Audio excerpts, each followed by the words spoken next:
Saya pernah memiliki istri yang baik, seorang wanita yang sabar, tulus, dan mencintai saya dengan segenap hatinya, tapi saya tidak menyadari betapa berharganya dia. Saya keliru berpikir bahwa di luar sana ada hal-hal yang lebih baru dan lebih gemerlap. Saya mengejar hasrat dan kesenangan, memalingkan punggung dari orang yang telah mendedikasikan masa mudanya untuk saya. Baru sekarang, setelah semuanya hancur berkeping-keping, saya menyadari bahwa mencintai seseorang bukanlah sekadar kata-kata manis di ujung lidah, melainkan kesetiaan dan komitmen untuk melewati hari-hari badai bersama. Jika saja saya bisa kembali, saya tidak akan diam saat istri saya pulang, dan tidak akan berpaling saat ia membutuhkan tangan untuk digenggam. Tapi sayangnya, hidup tidak punya tombol putar balik. Kepada para pria yang kini memiliki wanita baik di sisinya, saya ingin berpesan, jangan jadi seperti saya. Jangan baru menyadari apa yang telah hilang setelah dia memalingkan punggungan. Karena beberapa orang, sekali pergi, tidak akan pernah kembali. Pada hari saya pergi ke pengadilan agama untuk mengurus surat cerai, saya mengenakan setelan jas abu-abu yang dibelikan Rania Putri. Dia pernah berkata bahwa seorang pria harus membuang semua yang lama saat memulai babak baru dalam hidupnya. Awalnya Rania bersikeras ingin ikut, tapi saya menggeleng. Tidak, kamu di rumah saja. Aku tidak tahu apa yang akan perempuan itu lakukan nanti, dan aku tidak yakin bisa tetap tenang. Perempuan yang saya maksud adalah istri saya. Atau lebih tepatnya, wanita yang dalam beberapa jam lagi akan menjadi mantan istri saya, Dewi Lestari. Rania merajuk seperti anak kecil, menarik ujung kemeja saya. Janji ya? Mulai sekarang, jangan lihat-lihat perempuan itu lagi. Kamu tahu kan aku bisa seram kalau cemburu? Saya tertawa melihat tingkahnya. Ekspresi cemberut Rania justru semakin meyakinkan saya akan satu hal, menceraikan Dewi adalah keputusan yang tepat. Istri saya selalu kaku dan dingin. Bertahun-tahun hidup bersamanya terasa seperti tinggal dengan mesin, bahkan hubungan kami pun terasa hambar. Tapi Rania berbeda. Dia muda, polos, penuh semangat, dan tahu cara merawat serta membuat saya senang. Sudah janji, kan? Begitu urusannya selesai, aku langsung pulang ke kamu. Saya meninggalkan rumah dengan perasaan lega, seolah akan melepaskan beban yang sangat berat. Pengadilan Agama Jakarta Selatan, berjarak sekitar 20 menit berkendara dari rumah. Saya tiba lebih awal, tapi Dewi sudah ada di sana. Dia berdiri di bawah pohon angsana dekat gerbang utama, memegang surat panggilan sidang di tangannya. Dari jauh pun saya bisa langsung mengenalinya. Posturnya masih sama kurusnya, kemeja putih dimasukkan rapi ke dalam celana bahan, dan rambutnya diikat sanggul dengan rapi. Sepatu hak hitamnya tampak usang, tapi bersih. Pandangan saya melewatinya tanpa perasaan apapun, mungkin karena sudah lama sekali saya tidak merasakan debaran apapun untuknya. Aku sudah mendaftarkan berkasnya, tinggal menunggu giliran kita, suaranya pelan tapi tegas. Saya mengangguk dan menerima surat panggilan darinya. Udara tidak dingin, tapi tangan saya gemetar. Hati saya campur aduk antara antisipasi dan kegembiraan. Kami duduk berdampingan di ruang tunggu tanpa mengucapkan sepatah kata pun, masing-masing tenggelam dalam pikiran. Pengeras suara memanggil nama kami. Saat kami masuk ke ruang mediasi, hakim mediator membolak-balik berkas dan mengajukan beberapa pertanyaan formal. Cerai atas kesepakatan bersama, benar? Tidak ada sengketa mengenai pembagian harta Gonogini? Kami mengangguk. Tidak ada yang keberatan, tidak ada yang mencoba menahan. Semuanya berjalan cepat seperti prosedur administrasi yang kering. Saya menandatangani surat putusan tanpa ragu. Namun, saat meletakkan pena, entah kenapa jantung saya terasa mencelos. Saat mengangkat kepala, saya melihat dia juga baru saja selesai menandatangani. Saat keluar dari ruang mediasi dan tiba di tangga, saya berkata tanpa berpikir, tolong bereskan barang-barangmu secepatnya, jangan sampai bertemu Rania.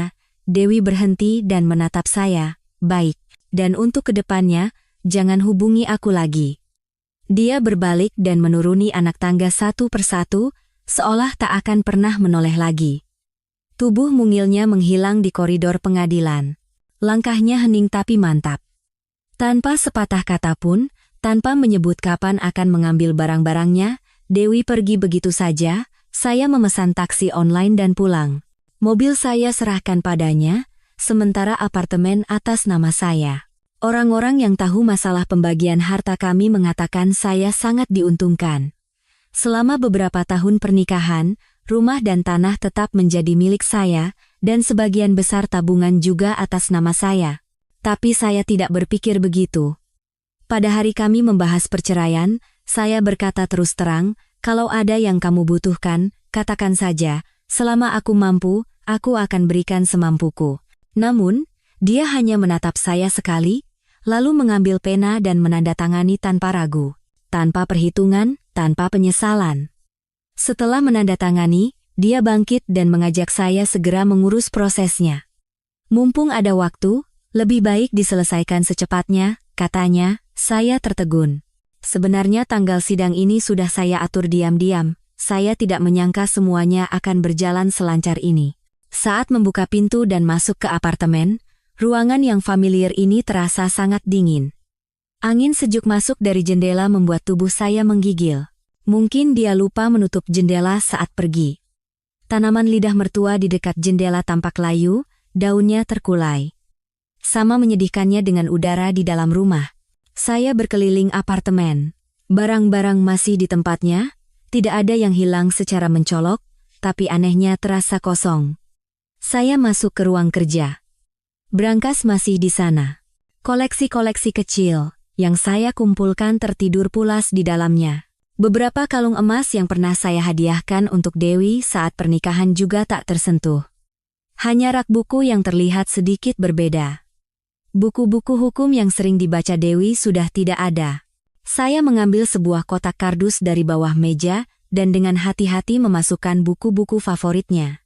Kitab undang-undang hukum perdata, pidana, beberapa buku psikologi, semuanya saya susun rapi di dalam kotak. Kemudian saya pergi ke kamar tidur. Pintu lemari terbuka. Sepertinya hanya sedikit pakaian yang ia bawa. Pakaian yang tersisa saya lipat dan masukkan ke dalam kotak kardus yang lebih besar. Selimut, bantal, handuk, bahkan tas tangan usang yang ia gunakan sejak masih bekerja di kantor lamanya, semuanya saya masukkan. Setelah selesai membereskan, saya ragu sejenak, lalu mengambil ponsel dan menekan nomornya. Tidak ada yang mengangkat. Hanya suara operator yang berulang kali terdengar. Nomor yang Anda tuju sedang tidak dapat menerima panggilan. Saya mendecakkan lidah. Wajar saja. Tentu dia tidak ingin terlibat lagi denganku. Saya memanggil jasa kurir. Saya menuliskan alamat kantornya dan meninggalkan pesan singkat. Barang-barangmu sudah aku kemas dan kirim. Hati-hati saat menerimanya. Baik-baik ya. Setelah mengirim pesan, saya duduk di tengah ruang tamu. Dalam keheningan, saya merasa ada sesuatu yang berakhir, ringan namun terasa berat. Minggu pagi, saya bersama Rania mengunjungi sebuah showroom mobil di Pondok Indah untuk test drive. Cuaca Jakarta sangat panas, dan jalanan dipenuhi orang dan kendaraan. Rania mengenakan topi lebar, dan begitu masuk ke lobi, dia langsung mengernyitkan dahi sambil mengeluh kepanasan. Kami sedang melihat model SUV terbaru. Saat saya duduk di kursi pengemudi, mengatur spion, dan memeriksa interiornya, sebuah panggilan masuk dari nomor tak dikenal. Ternyata pengemudi kurir, dengan Bapak Bima Aditya? Saya mau mengantar barang ke alamat kantor Ibu Dewi Lestari, tapi di sini penerima menolak barangnya. Mau bagaimana ya Pak? Saya kembalikan saja. Suara pengemudi itu terdengar sedikit ragu dan canggung. Sebelum saya sempat menjawab, Rania yang di sebelah saya merebut telepon dan berkata ketus, dia kan bilang tidak mau terima. Buang saja, Pak, harusnya kan dia yang datang ambil sendiri, ini sudah baik sekali kita kirimkan. Saya mengernyitkan dahi. Rania tampak kesal. Tak ingin memperburuk suasana, saya mengangguk dan bergumam, oh baik. Nanti saya hubungi lagi ya Pak. Terima kasih. Setelah menutup telepon, saya menatap Rania. Dia melipat tangan di dada dan berkata ketus, sudah, lupakan saja, Mas. Kalau diulur-ulur cuma bikin capek. Sekarang kan waktunya untuk kita berdua. Saya tidak berkata apa-apa dan setuju untuk menambahkan beberapa opsi pada mobil demi menenangkannya. Layar tengah yang besar, sistem audio surround, karpet lantai premium, semuanya disesuaikan dengan selera Rania. Rania suka mobil, begitu juga saya. Dia berteriak kegirangan, "Mas, nanti kalau mobilnya sudah datang, kita langsung ke Bali ya. Aku sudah cari resort yang bagus banget di sana. Kita liburan beberapa hari untuk merayakan awal yang baru." Saya tersenyum dan mengangguk. Mobil ini adalah model yang sudah lama saya incar. SUV sport yang tangguh, dengan roda besar dan bodi tinggi, sangat cocok untuk perjalanan jauh. Dulu, saat saya mengutarakan niat untuk ganti mobil, Dewi mengerutkan kening dan berkata, "SUV itu boros bensin, badannya besar, tidak praktis untuk dipakai di kota. Kalau memang mau ganti, mobil listrik lebih efisien." Dia selalu seperti itu. Selalu menghitung untung rugi, mengutamakan stabilitas dan kepraktisan, tidak pernah bertindak berdasarkan emosi. Tapi, Rania berbeda. Dia hidup dengan penuh gairah, dan apa yang dia inginkan harus segera terwujud. Malam itu, setelah pulang dan selesai mandi, saya melihat Rania duduk di sofa. Layar laptopnya menampilkan rute perjalanan dari Jakarta, ke Bali, Yogyakarta, hingga Puncak. Melihat saya, Rania menutup laptopnya dan tersenyum. "Sayang." Saya berhenti di tempat. Selama ini, Rania tidak pernah memanggil saya sayang. Bahkan di saat paling intim sekalipun, dia menghindari panggilan itu. Dia selalu berkata, "Nanti kalau Mas sudah benar-benar selesai dengan mantan istri, baru aku akan akui Mas sebagai priaku." Tapi hari ini, satu kata yang keluar begitu saja itu membuat hati saya bergetar aneh. "Akhir pekan ini, orang tuaku mengajak Mas makan malam bersama. Bisa?" Saya memeluknya. Jantung saya berdebar kencang seperti saat pertama kali pacaran. Mungkin pilihan hidup saya untuk bersama Rania tidak salah. Dia tahu apa yang saya butuhkan dan inginkan. Jika dia meminta saya memetik bintang di langit, saya pasti akan mencari cara untuk melakukannya. Saya pertama kali bertemu Rania saat camping di Puncak di akhir pekan. Waktu itu teman-teman saya memaksa saya dan Dewi untuk ikut sebagai penyegaran. Rencananya kami akan menyewa mobil bersama, membeli makanan, mendirikan tenda, menyalakan api unggun, dan memanggang daging. Seperti biasa, Dewi menghela napas dan menggelengkan kepala.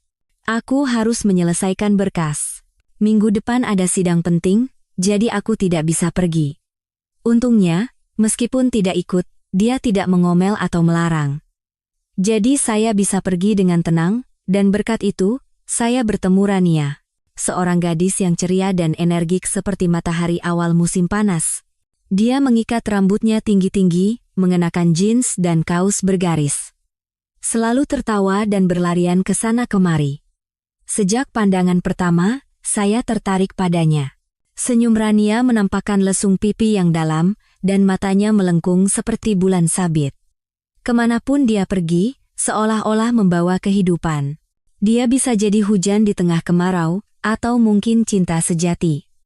Hari itu, dia berlari ke arah saya, memberikan sebotol air, dan tertawa sambil terengah-engah. "Om, kok duduk terus dari tadi? Sini bantu nyalain api." Saya tersenyum, bangkit, dan mengikutinya. Sejak saat itu, saya tidak pernah jauh dari sisinya. Di akhir camping, kami bertukar nomor telepon. Awalnya hanya beberapa pesan menanyakan kabar dan obrolan ringan. Saya tidak berniat melewati batas, tapi cara hidupnya, caranya berbicara yang bebas, segar, dan penuh energi, membuat saya tidak bisa tidak memperhatikannya. Dia adalah dunia yang penuh warna, sementara Dewi selalu seperti ruang rapat yang sunyi tanpa celah angin. Saya mulai merasa bersalah, tapi di saat yang sama merasa hidup kembali.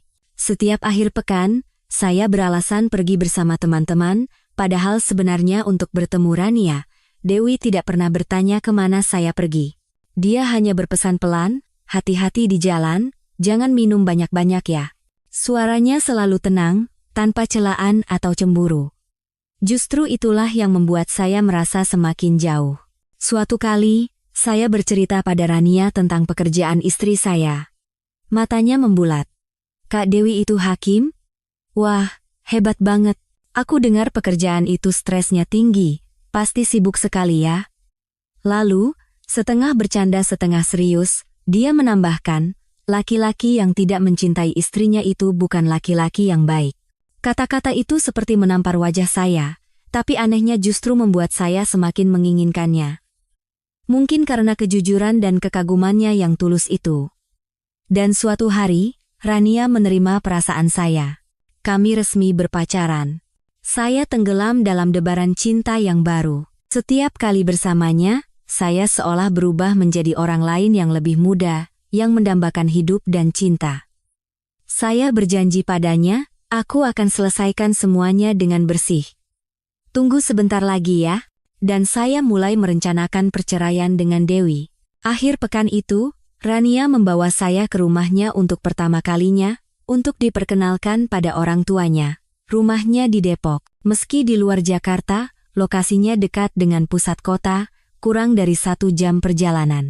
Di perjalanan, kami mampir ke supermarket impor untuk membeli sebotol whisky mahal dan beberapa suplemen kesehatan. Semuanya adalah pilihan Rania. Ini kesukaan papaku, yang ini biasa diminum mamaku. Dengerin aku saja. Saya mengangguk dan melakukan apa yang ia perintahkan. Rasanya canggung, seperti pemuda yang pertama kali akan bertemu calon mertua. Sejujurnya, saat pertama kali makan malam dengan orang tua Dewi, kami hanya mengobrol beberapa patah kata dan langsung membahas pernikahan. Kali ini jauh lebih formal dan serius. Saat tiba di depan gerbang, Rania memegang tangan saya dan berbisik pelan, "Aku sih tidak peduli, Mas sudah cerai, tapi orang tuaku pasti khawatir. Kalau mereka lihat cara Mas memperlakukan aku hari ini, mungkin mereka bisa tenang." Saya tersenyum dan mengangguk, tapi dalam hati saya gugup. Dia mungkin berpikir saya membeli banyak hadiah karena royal, padahal sebenarnya saya takut meninggalkan kesan buruk karena persiapan yang kurang. Rania selalu berpikir naif dan optimis, tapi orang yang sedang jatuh cinta memang cenderung merasa berutang. Begitu juga saya. Makan malam berjalan dengan hangat. Orang tua Rania ramah dan tidak banyak bicara, mereka lebih banyak mengamati. Setelah makan, ibunya memanggil saya secara terpisah dan bertanya banyak hal dengan detail. Lalu ketika pembicaraan sampai pada uang mahar, ayahnya angkat bicara. Di adat kami, biasanya pihak pria menyiapkan mahar sekitar 250 juta rupiah. Jangan dianggap beban, anggap saja sebagai formalitas. Saya terkejut sejenak. Jumlah itu jauh lebih besar dibandingkan 50 juta yang pernah diminta Dewi. Tapi sebelum saya sempat bereaksi, Rania menatap saya dan tersenyum cerah. "Uang yang Mas kasih ke aku kan uang Mas, dan uangku juga uang Mas." Satu kalimat itu membuat hati saya hangat dan ringan. Bukan karena uangnya, tapi karena makna berbagi yang tulus. Tiba-tiba saya teringat masa lalu. Saat bertunangan dengan Dewi, atap rumah orang tua saya di kampung bocor dan harus diperbaiki. Saya mendesak meminjam uang padanya. Dia tidak menolak, tapi meminta saya membuat surat perjanjian utang. Alasannya, mahar itu uangku, jadi tidak bisa kembali. Tapi karena ini pinjaman, surat-suratnya harus jelas. Saat itu saya tidak banyak berpikir, tapi kemudian saat saya memutuskan membeli apartemen baru di Jakarta, rumah di kampung jadi kosong. Sekarang kalau dipikir-pikir, sejak awal memang ada hal-hal yang tidak saling memiliki. Tahun-tahun yang kami lewati bersama bukanlah karena saling memahami, melainkan hubungan yang dipaksakan karena rasa tanggung jawab. Setelah berlibur ke Bali dengan mobil baru, kami memutuskan untuk segera mendaftarkan pernikahan di KUA. Tanpa resepsi mewah, gaun pengantin, atau panggung, hanya kami berdua dan selembar buku nikah. Cara yang sederhana dan cepat, sangat sesuai dengan gaya Rania yang menikah saat berlibur. Namun, setibanya di Jakarta, kami tetap mengadakan pesta kecil di sebuah restoran, mengundang teman-teman dekat. Suasananya hangat, dan gelas anggur terus terisi. Hari itu saya minum cukup banyak. Wajah saya memerah, kepala pusing, tapi hati saya bahagia. Akhirnya aku menikah dengan wanita yang benar-benar kucintai. Hari-hari hambar bersama Dewi telah berakhir. Mulai sekarang, aku akan memulai babak baru yang jujur pada perasaanku. Setiap pagi saat membuka mata, melihat sinar matahari menembus celah gorden dan Rania yang menggeliat di sampingku, aku merasa seperti terlahir kembali. Setelah pesta pernikahan, kami mengambil cuti beberapa hari lagi. Di apartemen lantai 18 kami berpelukan sepanjang hari, menyalakan AC, menonton film, makan camilan, tak ingin terpisah sedetik pun. Rania sangat manis dan juga jahil. Dia melingkarkan tangannya di pinggangku, menyandarkan kepalanya di bahuku, dan terkikik. Sayang, rasanya aku bisa mati karena terlalu cinta sama Mas. Aku memeluknya lebih erat. Jantungku berdebar kencang serasa mau meledak. Rania memiliki sesuatu yang membuat pria tak bisa menolaknya. Saat dia merajuk minta dibelikan hadiah, saya selalu mengabulkannya. Lemari pakaiannya penuh dengan tas tangan desainer, sepatu hak tinggi, dan gaun. Meja riasnya berjejer parfum Prancis dan lipstik Jepang. Kalau Mas baik begini terus sama aku, nanti jangan menyesal ya. Dia berkata begitu, tapi matanya berbinar dan senyumnya merekah. Sebaliknya, Dewi dulu, jika saya belikan hadiah mahal, bukannya senang, malah mengomel karena dianggap pemborosan. Uang sebanyak ini lebih baik dipakai untuk hal yang lebih berguna, katanya. Semakin dipikirkan, semakin yakin saya bahwa pernikahan dengan Dewi adalah sebuah kesalahan. Kami bertemu melalui perjodohan. Orang tua saya memilihnya karena pekerjaannya stabil, seorang hakim di pengadilan negeri dengan gelar magister hukum. Di mata orang tua, dia wanita ideal, tapi tidak bagi saya. Saat memutuskan bercerai, saya dan Rania sedikit khawatir. Dewi orang hukum, jika dia berniat mempersulit, pasti tidak akan mudah. Terutama suatu kali, di parkiran basement apartemen, Dewi pernah melihat saya dan Rania bergandengan tangan. Setelah melihat kejadian itu secara langsung, saya sudah siap menghadapi pertengkaran hebat. Tapi dia hanya berdiri diam sejenak, menatap kami, lalu berbalik pergi.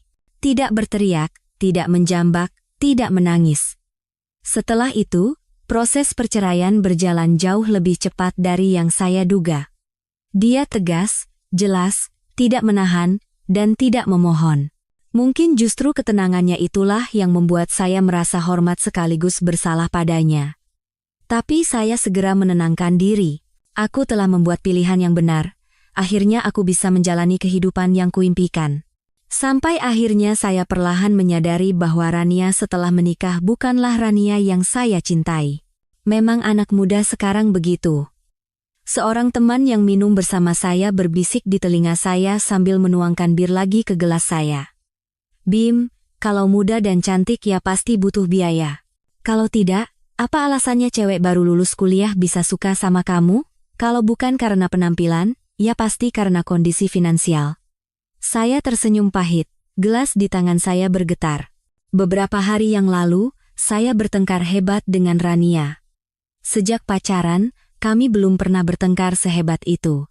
Bukan saling maki atau teriak, tapi suasana berat yang berlangsung berhari-hari membuat saya sangat tidak nyaman. Aku tahu. Aku tidak bilang dia mata duitan atau boros. Saya menghela napas dan menggelengkan kepala. Hari itu, saat membuka laporan tagihan kartu kredit, saya kehilangan akal melihat deretan angka yang panjang dan marah besar. Bukannya saya tidak tahu selera Rania. Sejak awal saya tahu dia suka barang-barang mahal seperti produk desainer, pakaian, tas, dan kosmetik. Dia punya selera, pandai berpakaian dan berdandan. Tapi saya tidak menyangka dalam sebulan pernikahan dia bisa membeli 3 tas edisi terbatas. Beberapa bahkan belum dibuka dari kantong debunya. Ruang ganti, rak sepatu, meja rias, tidak ada satupun celah di rumah. Rasanya kalau pintunya dibuka, semua akan tumpah. Teman saya menyilangkan kaki, bersandar di kursi, dan menenggak birnya. Tapi dulu, Mbak Dewi kan tidak butuh apa-apa, kamu yang paksa membelikannya. Sekarang istri barumu minta dibelikan, kamu malah keberatan. Mendengar panggilan Mbak Dewi, saya terdiam sejenak. Sudah lama tidak ada yang memanggil Dewi seperti itu. Saya teringat saat-saat membelikan hadiah untuk Dewi. Saat saya memberinya tas kulit dari Italia, dia langsung melipatnya kembali setelah membukanya dan berkata, "Kenapa beli yang seperti ini? Kan sudah kubilang, model begini tidak cocok untuk kerja. Kembalikan saja. Lain waktu, saya membelikannya jam tangan, dia menggeleng. Uangnya simpan saja untuk mengajak orang tua liburan. Dan memang, beberapa kali liburan itu semua diatur oleh Dewi, mulai dari tiket pesawat hingga akomodasi. Saat itu saya tidak peduli dari mana uangnya berasal, tapi kalau diingat-ingat, hampir semuanya keluar dari rekening gajinya. Saya duduk terdiam. Beberapa saat kemudian, teman saya bertanya pelan, "Masih ingat Mbak Dewi?" Saya tidak menjawab, hanya mengangkat gelas dan menenggaknya sekaligus. Pertanyaan itu terasa seperti tusukan jarum, tapi sejujurnya saya juga tidak tahu isi hati saya. Saya hanya tahu ada kehampaan aneh di dalam hati. Rasanya seperti ada seseorang yang diam-diam berkorban untuk saya, tapi saya tidak menyadarinya, dan baru sadar setelah semuanya hilang. Saat sedang duduk di sebuah warung tenda di Blok M bersama beberapa teman dekat, telepon saya berdering. Rania. Saya menatap layar dan ragu. Acara minum hampir selesai, meja penuh dengan botol bir kosong. Teman-teman saya duduk miring sambil mengoceh tidak jelas. Panggilan pertama saya biarkan. Yang kedua juga saya abaikan. Baru pada panggilan ketiga, saya menghela napas dan menekan tombol jawab. Sayang, suaranya terdengar lemah. Listrik di rumah mati. Gelap banget, aku takut. Terdengar suara isak tangis dan ingus dari seberang. Jantung saya mencelos. Perasaan tidak nyaman yang tersisa di hati saya seketika hilang. Saya langsung berdiri, buru-buru mengambil dompet dan membayar. Teman saya tersenyum menyeringai. Lihat kan, pertengkaran suami istri itu biasa. Mana ada pasangan yang tidak begitu? Saya ikut tersenyum tapi tidak berkata apa-apa, langsung memesan taksi dan pulang. Seperti yang dikatakannya, apartemen gelap gulita, hanya ada cahaya redup dari dapur. Begitu membuka pintu, Rania berlari dan memeluk saya erat. Dia hanya mengenakan gaun tidur sutra tipis, dengan aroma parfum yang lembut, matanya merah karena menangis, dan kedua tangannya masih gemetar memegangi saya. Saya memeluknya. Perasaan iba memenuhi dada saya. Sambil membawanya masuk, saya sengaja mencoba tidak melihat sepatu-sepatu hak tinggi yang berserakan di depan pintu. Tadi sore aku belanja sama teman-teman, terus mereka pamer tentang pacar mereka. Dengar cerita mereka, aku jadi sedih. Aku tahu aku boros, tapi aku sudah telepon penjualnya dan tanya apa bisa dikembalikan. Sayang, jangan marah lagi ya sama aku. Dia membenamkan wajahnya di dada saya, suaranya serak. Saya tidak tahu harus berkata apa, hati saya luluh. Bukankah aku bekerja mencari uang bukan hanya untuk melihat saldo di rekening? Jika aku tidak bisa membuat wanita yang kucintai bahagia, dan memberikan apa yang ia inginkan, untuk apa aku mencari uang? Melihat air mata di pipinya, saya merasa seperti orang jahat. Rania berbeda dengan Dewi. Dia tahu cara membuat saya ingin mencintai dan melindunginya. Terkadang dia seperti anak kecil, tapi justru itu yang membuat saya merasa seperti pria sejati. Saya menunduk dan berbisik, ini salahku. Aku yang salah, sayang. Dia tersenyum. Matanya berbinar, dan dia memeluk saya dengan lengannya. Malam itu, kami tidak terpisahkan, dari pintu depan, ruang tamu, kamar tidur, hingga kamar mandi. Setiap sudut apartemen kecil itu seolah dipenuhi aroma baru. Rumah yang sama, tapi setelah pemiliknya berganti, segalanya terasa lebih hidup. Bahkan pertengkaran pun menjadi pemicu untuk momen yang lebih manis. Tapi saya tidak menyangka orang tua saya akan datang ke rumah. Sejak bercerai dengan Dewi, saya tidak memberitahu orang tua saya, termasuk soal pernikahan saya dengan Rania. Saya berencana membawa Rania untuk bertemu mereka jika waktunya tepat. Rania tahu saya ragu, tapi tidak mendesak. Namun, orang tuanya sudah bertanya lebih dari 3 kali, kapan pertemuan keluarga akan diadakan? Setiap kali, Rania membela saya. Dia beralasan saya sibuk kerja, atau orang tua saya sedang dinas luar kota atau tidak sehat. Saya berterima kasih untuk itu, tapi sekaligus merasa terbebani. Saya tahu saya harus segera memberitahu orang tua saya yang sebenarnya. Jadi, ketika menerima telepon singkat dari ayah ada di bawah apartemenmu sekarang, saya benar-benar panik. Saya buru-buru izin pulang lebih awal, naik taksi, dan melesat dari kantor ke apartemen. Begitu keluar dari lift di lantai 18, saya mendengar suara tangisan dari dalam apartemen. "Bapak kenapa begini?" Suara Rania menggema di seluruh koridor. Jantung saya berdebar kencang, saya berlari masuk. Rania terduduk di lantai, gaunnya acak-acakan. Dia menutupi wajahnya dengan tangan sambil menangis terseduh-seduh. Orang tua saya duduk di tengah sofa, wajah mereka kaku seperti batu, dan tatapan mereka penuh amarah. Saya berlari dan membantu Rania berdiri. Begitu saya memapahnya, ayah saya bangkit dan menampar saya.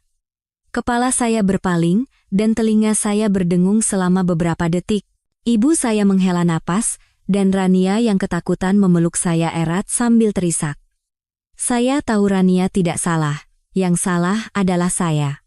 Seharusnya saya menghadapinya lebih awal, menceritakan semuanya pada orang tua saya, bahwa pernikahan saya sebelumnya tidak bahagia, dan bahwa saya memilih untuk memulai dari awal. Saya merangkul bahu Rania dan menenangkannya dengan lembut.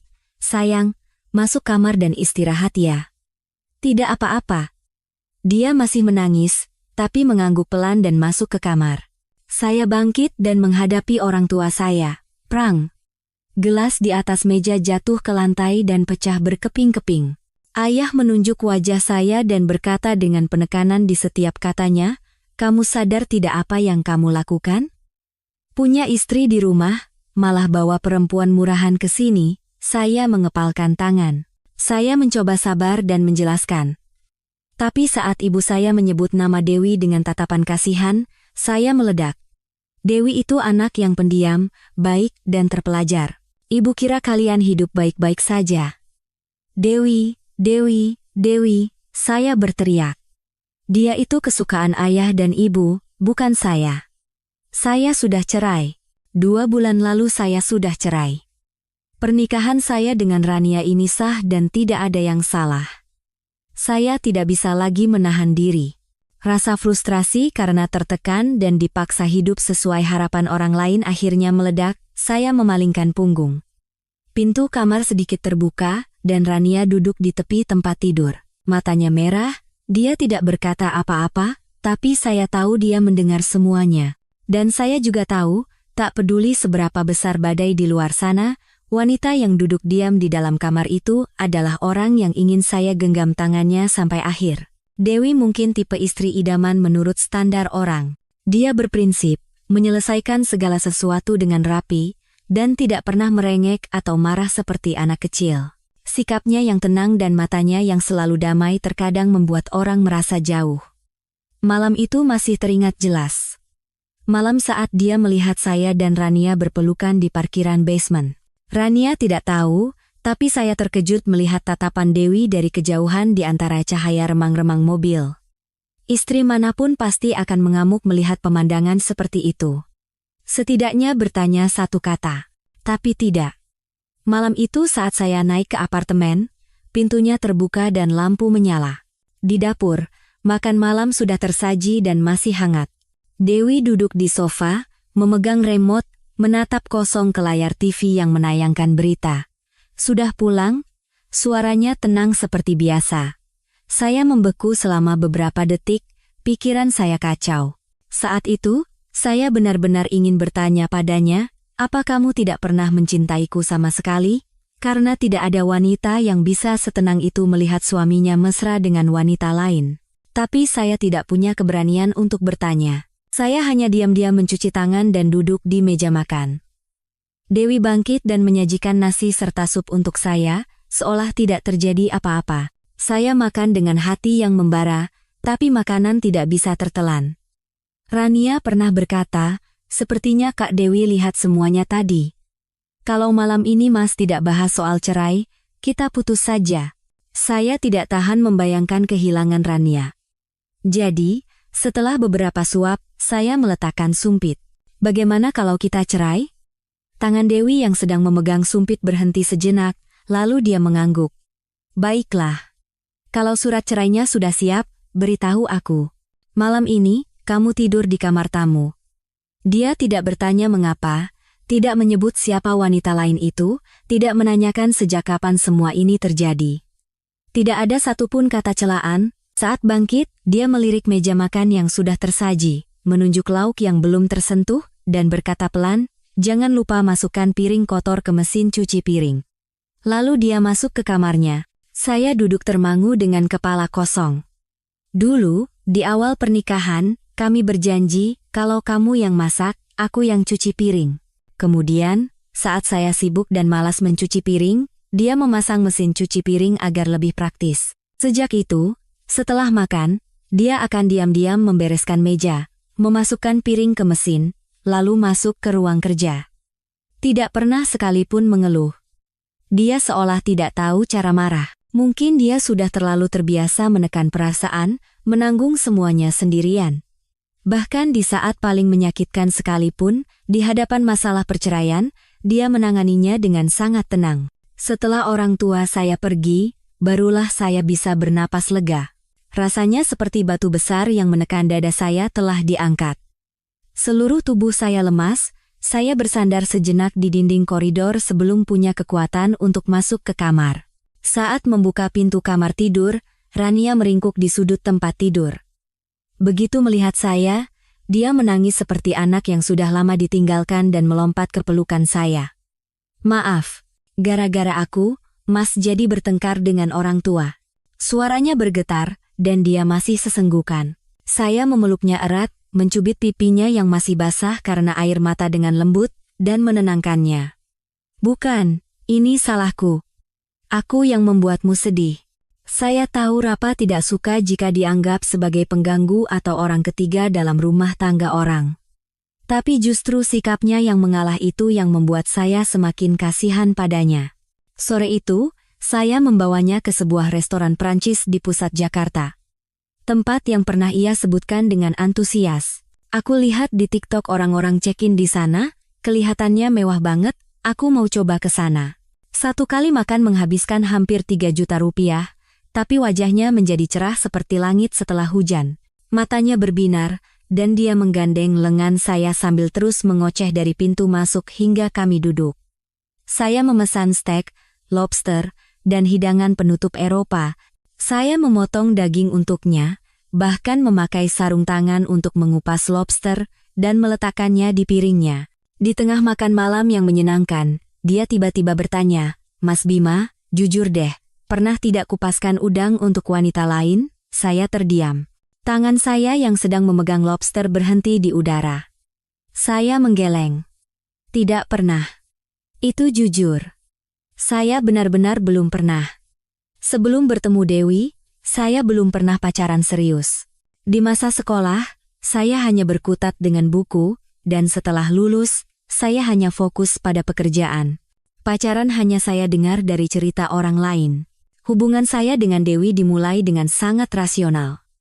Bertemu lewat perjodohan, mengobrol beberapa kali, cocok, lalu pacaran. Saat itu, saya juga mencari tahu apa yang disukai wanita, membaca artikel seperti 10 cara membuat pacar terkesan di internet dan mempelajari beberapa trik, mengupas udang, membungkus kado, menulis surat cinta. Saya mencoba melakukan semua itu untuk Dewi, tapi setiap kali saya mencoba melakukan sesuatu yang istimewa, dia menolak dengan suara tenang. Makan bareng dan nonton film saja sudah cukup. Tidak perlu pamer atau buang-buang uang. Lain waktu, saat saya mencoba mengupaskan udang untuknya, dia hanya tersenyum dan berkata, "Tidak apa-apa. Aku bisa sendiri.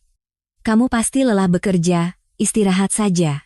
Saat itu, saya pikir Dewi adalah orang yang baik, bijaksana, dan tidak banyak menuntut. Tapi sekarang, di hadapan mata Rania yang berbinar dan senyum tulusnya yang tidak bisa menyembunyikan kebahagiaan saat diperhatikan, tiba-tiba salah satu sudut hati saya terasa perih. Bukan penyesalan, melainkan rasa sakit seperti saat luka yang dikira sudah sembuh disentuh sedikit. Di akhir pekan, saya membawa Rania ke kampung halaman saya di Bogor. Sekitar 1 jam lebih perjalanan dari pusat Jakarta. Rumah tua berlantai 1 dengan atap genteng merah. Orang tua saya sudah puluhan tahun tinggal di sana.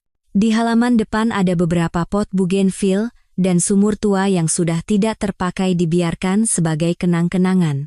Setelah hari di mana orang tua saya datang ke Jakarta dan membuat keributan, saya tahu saya tidak bisa menundanya lagi. Untungnya, Rania tidak menyalahkan saya, malah dia yang lebih dulu berkata, "Kalau tidak sekarang, kapan lagi aku bisa diakui sebagai menantu?" Sabtu siang, kami tiba. Begitu turun dari mobil, Rania ragu-ragu di depan pintu dan memanggil dengan hati-hati. "Bapak, Ibu, selamat siang." Suaranya kecil dan sedikit bergetar. Merasakan tangannya yang dingin, saya menggenggamnya erat. "Tenang, ada aku." Suasana makan siang hari itu tidak seburuk yang saya bayangkan. Ayah masih memasang wajah galak, tapi tidak setajam sebelumnya. Ibu menyiapkan beberapa masakan yang sudah akrab, seperti sayur lodeh, sambal, dan rendang. Dia bertanya ini itu seperti sedang menginterogasi tamu. "Orang tuamu kerja apa? Dulu kuliah jurusan apa? Di rumah tidak melakukan apa-apa? Atau sedang istirahat?" Rania meletakkan mangkuk nasinya dan menjawab pelan. "Iya, Bu, sekarang sedang istirahat. Dulu saya kerja sebagai desainer kreatif di agensi iklan, tapi pekerjaannya terlalu berat sampai saya sempat insomnia. Jadi saya istirahat sejenak untuk memulihkan kesehatan." Ayah mengerutkan kening. "Kalau tidak kerja, bagaimana mau makan? Lulus kuliah baik-baik kok tidak dapat pekerjaan?" Dia tampak bingung, dan melihat wajah Rania memerah, saya memotong pembicaraan. "Ayah, Ibu, istirahat sebentar kan tidak apa-apa. Penghasilan saya cukup untuk hidup, dulu waktu sama Dewi juga saya tidak menumpang hidup padanya kan?"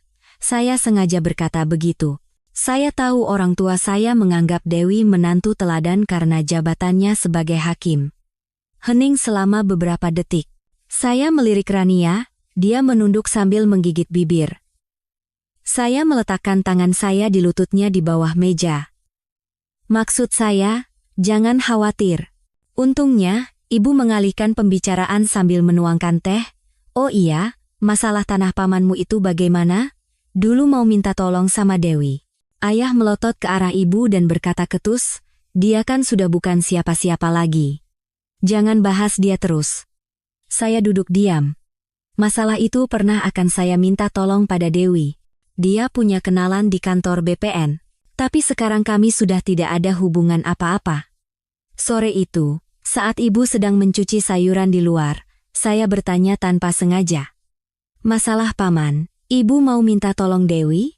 Ayah yang sedang mengupas apel mendengar itu, mengangguk, lalu menggeleng lagi. Ibu keluar dari dapur. Telepon dia berkali-kali tidak diangkat. "Ayahmu dan pamanmu sudah ke pengadilan," katanya dia sedang cuti. Saya mengerutkan kening. "Dewi cuti? Dia orang yang gila kerja. Bekerja 7 hari seminggu pun dia tidak masalah. Dulu waktu saya sakit dan diinfus, dia membawa berkas ke rumah sakit dan memeriksa putusan di samping saya. Dia mengambil cuti, mungkin karena orang tua saya mengira dia masih tinggal di apartemen lama dan malah bertemu dengan Rania." Saya tidak bertanya lebih lanjut. Sore harinya, saya berjanji akan pergi ke arena ice skating di kota bersama Rania.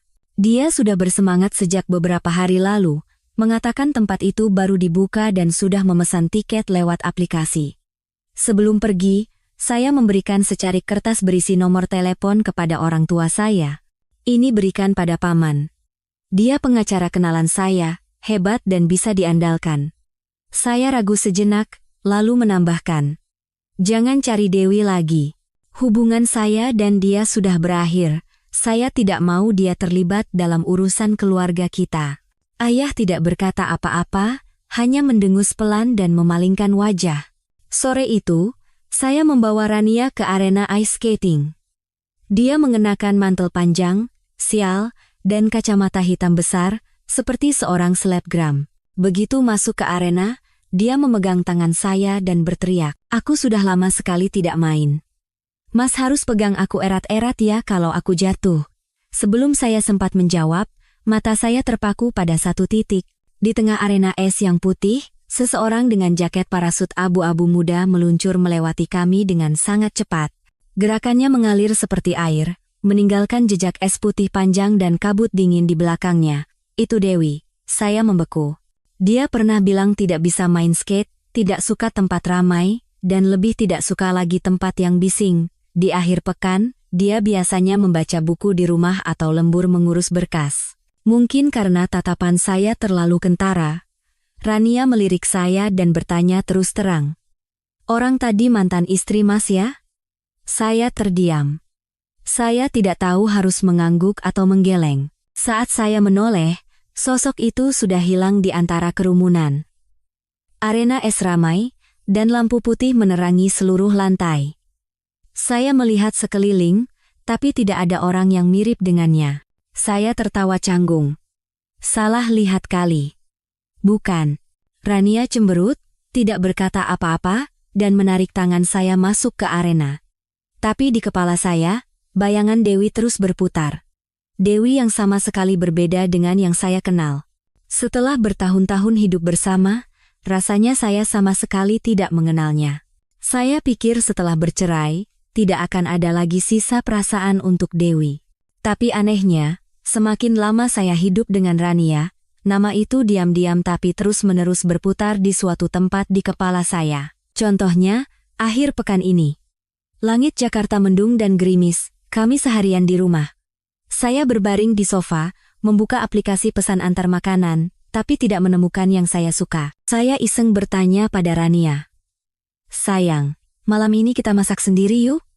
Dokter bilang aku harus kurangi makanan berminyak, katanya ada fatty liver. Dia berbaring dengan kepala di pangkuan saya, matanya terpaku pada ponsel, bahkan tidak mengangkat kepala. Aku tidak bisa masak. Pesan mie ayam sama ayam geprek saja, yang ditebet kemarin enakan. Saya menghela napas dan tidak menjawab.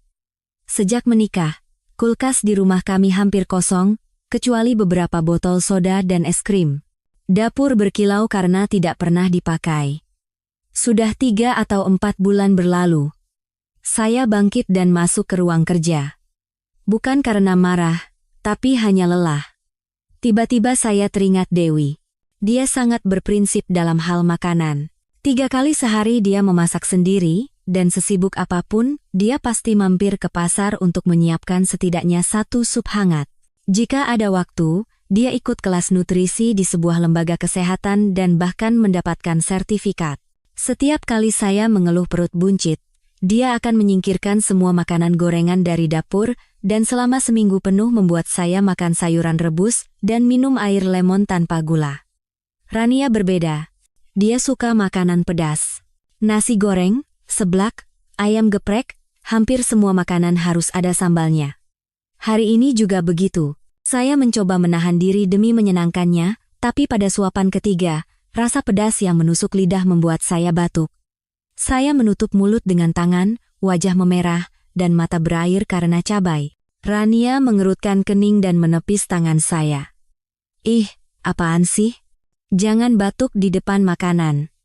Saya membeku di tempat. Tubuh saya kaku selama beberapa detik. Setelah mengatakan itu, dia kembali minum bubble tea dengan santai sambil menggoyangkan kaki. Dia tidak peduli pada saya yang batuk dengan wajah memerah, bahkan tidak terpikir untuk mengambilkan segelas air. Saya tidak berkata apa-apa, tapi merasakan kekosongan yang sangat aneh di dalam hati. Teman saya selalu berkata, ada yang didapat, ada yang hilang. Tidak ada manusia yang sempurna di dunia. Jika memilih kesenangan dan masa muda, jangan harapkan prinsip dan disiplin. Ya, saya tahu itu. Tapi kenapa hati saya sesakit ini? Hanya karena semangkuk nasi pedas dan tatapan kesal. Saya mulai enggan pulang ke rumah. Rasanya sama seperti saat tinggal dengan Dewi dulu. Perasaan tidak nyaman yang sulit diungkapkan dengan kata-kata. Rumah seharusnya menjadi tempat untuk kembali, tapi menjadi tempat yang tidak ingin saya masuki. Untungnya, belakangan ini perusahaan sedang mengerjakan proyek besar dan saya yang bertanggung jawab, jadi lembur menjadi hal yang wajar. Ada alasan untuk tinggal di kantor sampai larut malam, dan itu membuat saya lega. Awalnya, Rania sering menelepon, "Mas pulang jam berapa? Aku tungguin makan malam ya, nanti beliin bubble tea ya." Kata-kata yang akrab dan ramah, tapi tidak lagi membuat saya berdebar seperti dulu. Setiap kali pulang larut, Saya berharap dia akan membuka pintu dan berlari memeluk saya seperti anak kecil yang menunggu ayahnya pulang dinas, atau setidaknya menghibur saya dengan semangkuk bubur hangat, segelas air putih, atau sekadar genggaman tangan. Tapi tidak. Saat membuka pintu, lampu ruang tamu menyala, tapi dia meringkuk di sofa, menonton acara variety show sambil menatap ponselnya. Di sekelilingnya berserakan bungkus makanan ringan, kotak kue, sisa bubble tea, dan tisu. Saya bergumam pelan, tidak dibereskan sama sekali. Rumah jadi seperti tempat sampah. Rania bahkan tidak menoleh, menjawab dengan ketus, "Mas, kan baru pulang kerja capek-capek, jangan bawa energi negatif ke rumah dong. Aku kan tidak bikin masalah." Saya berhenti di tempat. Entah sejak kapan, saya tidak lagi menemukan penghiburan dari orang yang pernah membuat saya meninggalkan pernikahan sebelumnya. Saya pikir Rania telah berubah. Saya masuk ke kamar mandi, menutup pintu, membuka jendela, dan menyalakan exhaust fan. Saya mengeluarkan sebatang rokok dari saku dan menghisapnya dalam-dalam. Di tengah kepulan asap, wajah Dewi muncul. Di awal pernikahan, ada perubahan besar di perusahaan. Manajemen berganti, kebijakan diperketat, dan banyak rekan kerja di PHK. Semua orang cemas, dan saya juga tidak bisa tidur. Malam itu, saya memarkir mobil di bawah apartemen dan mencoba menenangkan diri selama 1 jam di dalam mobil. Entah bagaimana, Dewi mengetuk jendela mobil dengan pelan. Masih dengan mosemnya yang khas, "Tenang. Naik yuk. Aku sudah siapkan makan, kita makan sambil ngobrol." Dia tidak bertanya apa yang terjadi, tidak memaksa saya untuk bercerita. Tapi selama makan, dia mendengarkan tanpa memotong, tanpa mencela. Meskipun tidak terlalu paham bidang saya, dia mencoba menganalisis satu persatu dan memberikan saran yang sederhana dan rasional. Saya bertanya, "Kenapa kamu tidak pernah cerita tentang pekerjaanmu?" Dia hanya tersenyum dan berkata, "Menurutku, rumah adalah tempat untuk mencari keseimbangan, bukan untuk saling menambah stres." Kata-kata itu masih membekas di hati saya sampai sekarang. Sekarang kalau dipikir-pikir, saya tidak pernah mendengar Dewi mengeluh. Lalu, apakah rumah yang saya anggap sebagai tempat kami berdua bisa bersandar itu benar-benar menjadi tempat peristirahatan yang damai baginya? Atau justru tempat di mana dia diam-diam menanggung semuanya, bersabar, dan bertahan sendirian? Emosi benar-benar memiliki pengaruh yang menakutkan pada seseorang. Saya dikejar tenggat waktu proyek dan bekerja hampir sampai tengah malam setiap hari. Suatu malam, saat duduk di meja kerja, tiba-tiba kepala saya pusing, pandangan kabur, dan tangan serta kaki saya dingin. Saya demam. Seorang rekan kerja melihat saya sempoyongan, dan buru-buru mengantar saya pulang. Di depan pintu apartemen, saya menekan bel beberapa kali dengan susah payah, tapi tidak ada yang membuka. Saya tersenyum canggung pada rekan yang memapah saya. "Istri saya mungkin sudah tidur. Saya bisa masuk sendiri, kamu pulang saja." Dia ragu-ragu, lalu pamit dan turun. Saya merogoh-rogoh kunci cukup lama, dan begitu pintu terbuka, saya membeku di tempat. Rumah seperti baru saja diterjang badai. Sepatu hak tinggi berserakan di depan pintu, beberapa tercampur dengan tumpukan kantong plastik. Di meja makan, wadah makanan pesan antar menumpuk, dan di lantai, sampah kertas berserakan. Di sofa, ada tumpukan pakaian, bahkan pakaian dalam. Di lantai, remah-remah keripik, bungkus permen, potongan makanan ringan, semuanya berantakan. Saya berdiri sejenak. Saya tidak mengerti bagaimana hidup saya bisa kembali ke masa-masa kamar kos yang berantakan dan tidak ada yang membersihkan. Saya mengeluarkan ponsel dan menelepon Rania. Sekali tidak diangkat, 2 kali juga tidak. Pada panggilan ketiga, akhirnya diangkat, dan suara bising klub malam, campuran musik keras dan tawa orang-orang, menghantam telinga saya. Suara Rania terdengar tinggi seperti berteriak. "Aku lagi di luar nih, kalau ada apa-apa, nanti saja ya." Sebelum saya sempat berkata apa-apa, dia sudah menutup telepon. Saya menatap layar ponsel yang gelap, menghela napas pelan, dan tersenyum kecut. Tiba-tiba saya teringat kata-kata ayah saya saat pertama kali bertemu Rania di kampung halaman, "Lihat rumahmu sekarang. Itu bukan rumah namanya. Waktu itu saya sangat marah dan langsung membantah. Rumah adalah tempat di mana ada orang yang kita cintai. Saya cinta Rania, dan di mana dia berada, disitulah rumah saya. Kandang pun tidak masalah. Tapi sekarang bagaimana? Saya menendang kantong sampah yang menghalangi pintu dapur dan terduduk lemas di lantai. Saat membuka laci di bawah rak TV, yang saya lihat adalah kotak-kotak obat.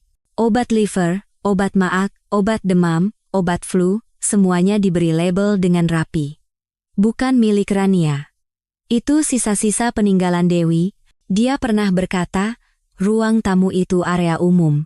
Jadi obat juga harus diletakkan di tempat yang mudah ditemukan. Kalau kamu sakit kepala atau pusing saat aku tidak ada, kamu bisa ambil sendiri. Sebenarnya, Dewi hanya tidak bisa dihubungi saat sedang sidang. Setelah sidang selesai, dia akan langsung menelepon balik, dan setelah pulang kerja, dia akan langsung pulang. Tidak pernah pergi ke kafe, ikut acara makan-makan kantor, atau meninggalkan saya sendirian di malam hari saat saya demam tinggi. Dia bukan orang yang banyak bicara, tapi setiap kali saya sakit, dia akan membuatkan bubur, meletakkan handuk basah di dahi saya, dan di samping saya mengingatkan waktu minum obat.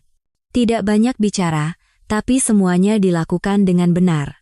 Saya memejamkan mata. Kepala saya berdenyut, entah karena demam, kelelahan, atau kehampaan. Dengan tangan gemetar, saya membuka kontak dan mencari nama yang akrab, Dewi Lestari. Saya menekan tombol panggil. Nomor yang Anda tuju sedang tidak dapat menerima panggilan. Suara dingin operator membuat saya tersadar. Dengan jari gemetar, saya buru-buru menekan tombol putus. Jantung saya berdebar kencang seperti orang yang berbuat dosa. Untungnya Dewi tidak mengangkat. Jika dia mengangkat, apa yang akan saya katakan? Tengah malam, demam tinggi, menelepon mantan istri yang telah saya tinggalkan tanpa penyesalan. Saya duduk diam di tepi tempat tidur, menelan obat penurun demam, dan ambruk. Saya memejamkan mata, tapi kepala saya terus berdenyut. Entah berapa lama saya tidur. Saya terkejut bangun oleh dering telepon di tengah malam. Rania. Saat menjawab telepon, mulut saya kering dan pahit.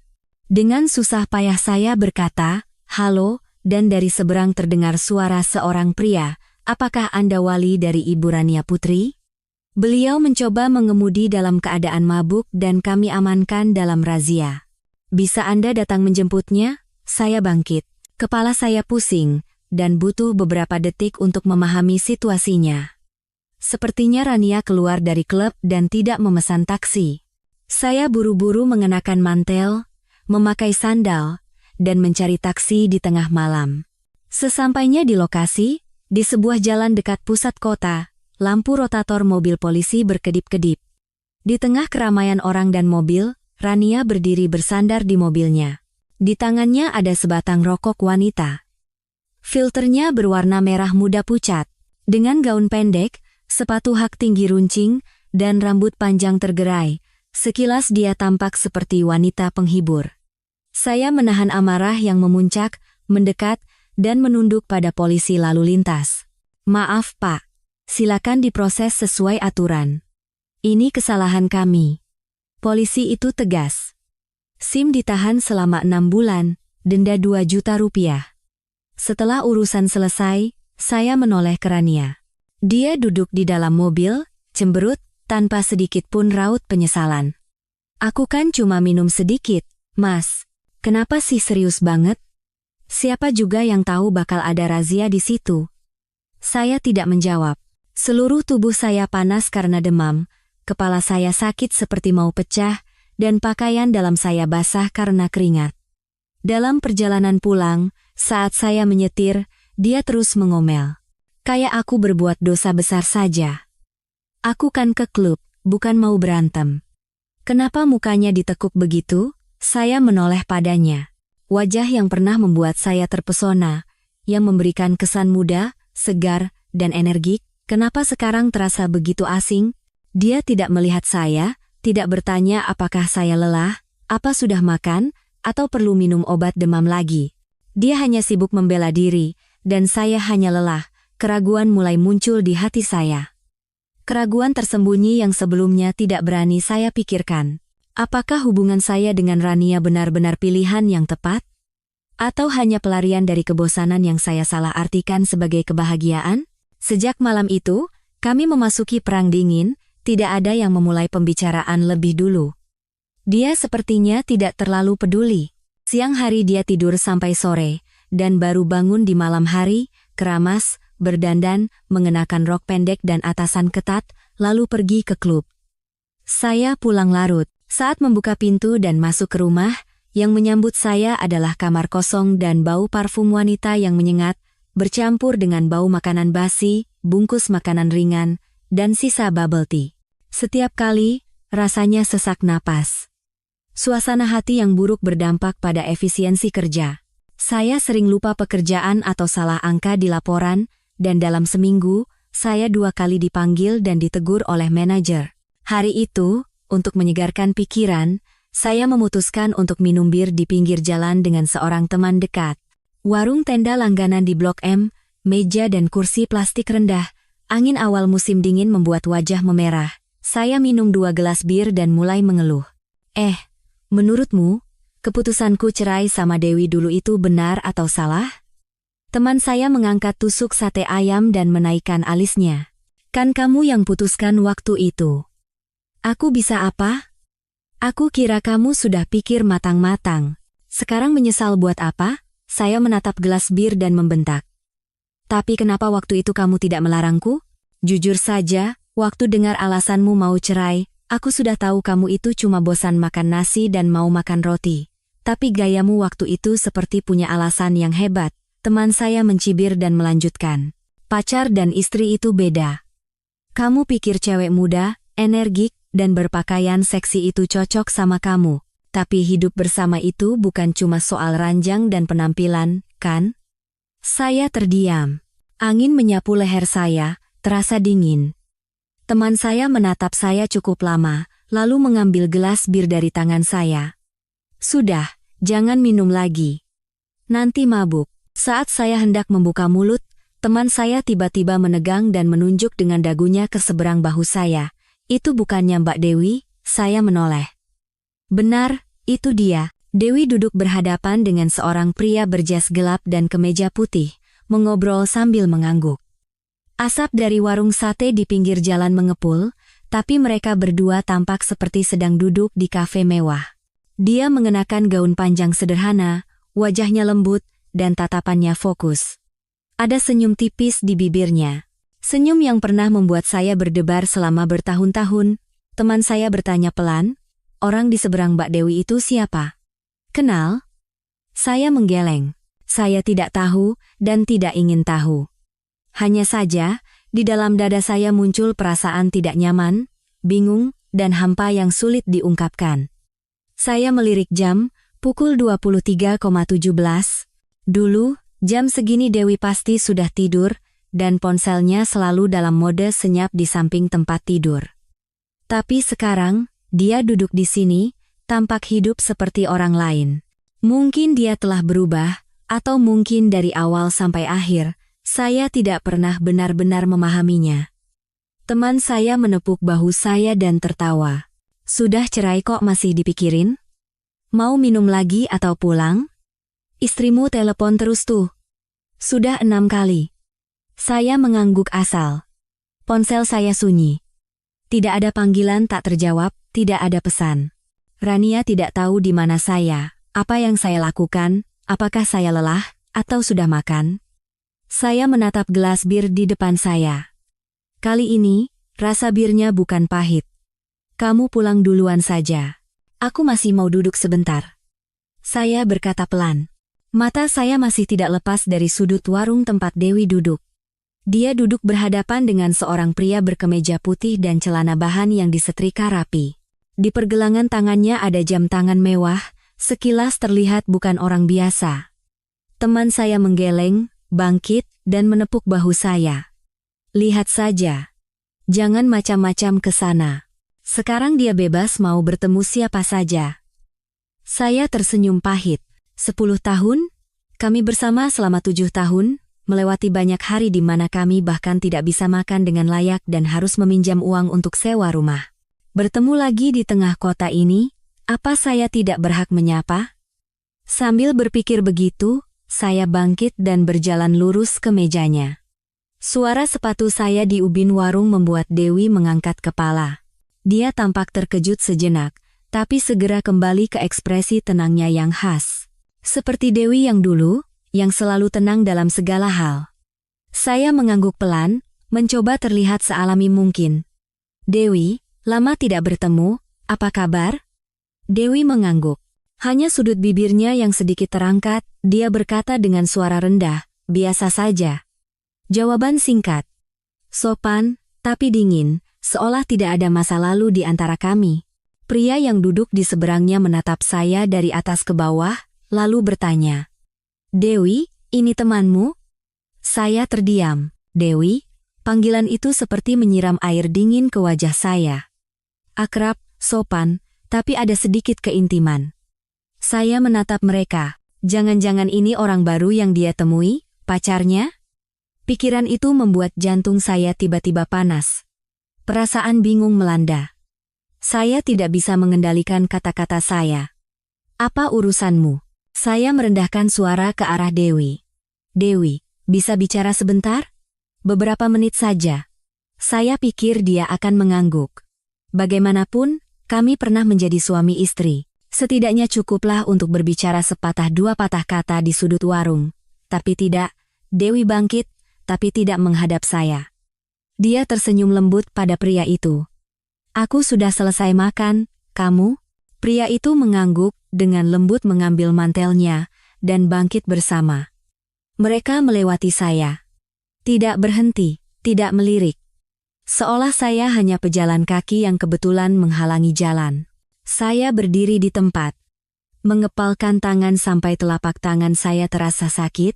Angin malam awal musim panas berhembus melewati warung tenda, membawa aroma daging bakar ke hidung saya, dan tenggorokan saya tercekat.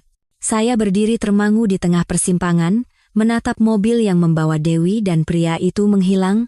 Tanpa berpikir, saya menyetop taksi di pinggir jalan. Pak, tolong ikuti mobil di depan itu, jangan sampai ketinggalan. Sopir taksi menatap saya dari kaca spion. Dia mungkin mengira saya sedang mengejar istri yang selingkuh, tapi tidak bertanya apa-apa dan langsung menginjak gas. Mobil mereka berhenti di depan sebuah bar dekat danau, tempat yang belum pernah Dewi kunjungi.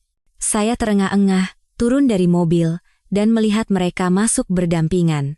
Cahaya remang-remang yang belang-belang di lantai, suasananya sama sekali berbeda dengan klub-klub yang pernah saya datangi bersama Rania. Di sana hanya ada musik keras, teriakan orang mabuk, dan asap rokok tebal, tapi di sini sunyi, dan dari panggung kecil terdengar alunan musik live yang merdu, para tamu mengobrol dengan tenang. Saya melihat sekeliling, tapi tidak melihat Dewi. Lalu di sudut dekat jendela, pandangan saya berhenti. Rania. Dia menyandarkan kepalanya di bahu seorang pria yang terlihat sangat muda. Lipstik merah menyala, gaun pendek, di tangannya ada segelas koktail, dan dia terkikik. Saya termangu selama beberapa detik, lalu amarah memuncak seolah kepala saya disiram air es. Saya berjalan lurus ke meja itu, dengan suara rendah berkata, Rania Putri, tahu malu sedikit. Semua orang di bar menoleh. Rania terkejut, bangkit, dan wajahnya pucat pasi. Kamu tidak ingat kalau kamu sudah punya suami? Hidup macam apa ini? Saya kehilangan akal, mencengkeram pergelangan tangannya dan menariknya dari kursi. Pria muda itu juga bangkit, mundur beberapa langkah dengan ekspresi bingung. Rania meronta. Kamu gila? Saya melotot padanya. Tenggorokan saya tercekat. Belum pernah saya sebodoh ini, aku kerja keras cari uang untuk menghidupimu, dan kamu balas begini? Ini caramu berterima kasih padaku? Kita cerai. Aku tidak tahan lagi. Udara membeku. Suara piano di panggung masih mengalun lembut, tapi di telinga saya hanya terdengar suara darah saya yang mendidih di kepala. Rania berdiri diam, tapi saat mendengar dua kata cerai, matanya berkedip aneh. Dia memberi isyarat pada teman-temannya di meja, dan mereka diam-diam bangkit dan pergi. Di tengah bar, Hanya tersisa saya dan dia. Beberapa saat kemudian, Rania menggertakkan giginya dan melotot. Cerai? Oke, cerai. Tapi Mas pikir aku tidak tahu? Bilangnya lembur kan? Tapi kenapa sekarang ada di sini? Dia menyipitkan mata, menaikkan sudut bibirnya, dan berkata dengan provokatif, coba aku tebak, mau cari mantan istri, kan? Saya termangu seperti dipukul palu. Sebelum saya sempat mengerti apa yang Rania katakan, tiba-tiba terdengar suara tepuk tangan dari dalam bar. Orang-orang di sekitar juga menoleh ke arah panggung. Saya pun secara naluriah menoleh dan membeku di tempat. Yang duduk di bawah cahaya remang-remang adalah Dewi. Bukan dengan jeans gelap dan jaket hitam yang saya lihat di warung sate, dia mengenakan gaun perak berkilauan, dan rambut panjangnya tergerai lembut seperti ombak di kedua sisi bahunya. Duduk di kursi tinggi sambil memeluk gitar akustik, penampilannya lembut namun berkarisma. Saya tidak bisa mempercayai mata saya, suaranya mengalir lembut seperti angin melalui mikrofon. Lagu terakhir malam ini, Selamat Tidur, Sayangku. Lagu ini untuk semua yang ada di sini. Saya terkejut. Saya pernah mendengar Dewi bernyanyi beberapa kali. Saat bersenandung di dapur sambil memasak, atau menyanyikan beberapa baris saat bersih-bersih. Tapi penampilan seperti ini adalah yang pertama. Tidak ada teknik yang mewah, hanya seorang wanita yang duduk dan bernyanyi, tapi setiap baitnya seolah menghantam dada saya. Suara itu membuat jantung saya berdebar kencang, setiap kali dia memetik senar gitar, saya merasa bingung dan goyah. Dari belakang saya, terdengar suara cemoohan Rania. Jangan-jangan Mas tidak tahu kalau mantan istri nyanyi di sini? Saya mengerutkan kening, menepis tangannya, dan melangkah lebih dekat. Di bawah lampu kuning, Dewi tampak seperti orang yang sama sekali berbeda. Percaya diri, tenang, dan cantik sampai membuat hati sakit. Saya belum pernah melihatnya seperti ini. Saya tidak pernah membayangkan orang yang saya anggap membosankan bisa bersinar seperti ini. Dia menunduk pada penonton, berterima kasih, dan meninggalkan panggung melalui lorong kecil di belakang bar. Saat saya mencoba mengikutinya, Rania kembali menghalangi jalan, mau kemana? Saya tidak menjawab, tapi dia menghalangi jalan saya dan memegang tangan saya. Jangan pikir dengan cerai, kamu bisa lepas dariku. Saya menatapnya dengan mata lelah. Saat itu, saya tahu pasti. Pernikahan dengan Rania tidak bisa diselamatkan lagi. Harus diakhiri secepat mungkin. Meskipun saya yang pertama kali mengajukan cerai, Rania tidak menerimanya. Bukan hanya menolak, dia bahkan mulai tinggal di luar untuk menghindari saya. Saat dia menyeret koper keluar rumah, dia sengaja membanting pintu. Seolah-olah saya yang bersalah, tapi saya tidak menghentikannya. Saya bahkan tidak punya tenaga untuk peduli. Pikiran saya dipenuhi oleh bayangan Dewi. Tatapan tenangnya, sikapnya yang pendiam, dan senyumnya yang samar. Sejak malam itu, penyesalan mulai tumbuh seperti rumput liar di hati saya. Saya ingin bertemu dengannya. Setelah menghubungi beberapa kenalan di pengadilan, saya mendengar kabar yang mengejutkan. Dewi telah mengundurkan diri. Seorang rekan yang dulu satu divisi dengannya menatap saya dengan kasihan dan berkata, sudah beberapa minggu dia berhenti. Sepertinya sudah direncanakan sejak lama. Waktu di sini juga, Mbak Dewi tidak banyak bicara, jarang sekali cerita masalah pribadi. Masa sih sama suaminya tidak bilang apa-apa? Kopi yang saya tawarkan ditolaknya sambil menghela napas. Saya berdiri termangu di depan gedung pengadilan lama tempat Dewi bekerja selama hampir 10 tahun. Matahari bersinar terik, tapi saya hanya berdiri diam. Dia sudah merencanakan kepergiannya sejak lama, tapi saya sebagai suaminya sama sekali tidak tahu. Tiba-tiba saya teringat suatu Jumat malam. Hari itu saya buru-buru mengemasi barang untuk pergi liburan akhir pekan bersama Rania. Kami berjanji akan pergi berendam air panas di Jawa Barat. Saat saya sedang memasukkan barang ke dalam ransel, Dewi bersandar di kusen pintu dan berkata pelan, "Mas, kalau seandainya aku berhenti dari pengadilan, bagaimana menurutmu?" Karena sibuk, saya menjawab asal tanpa mengangkat kepala.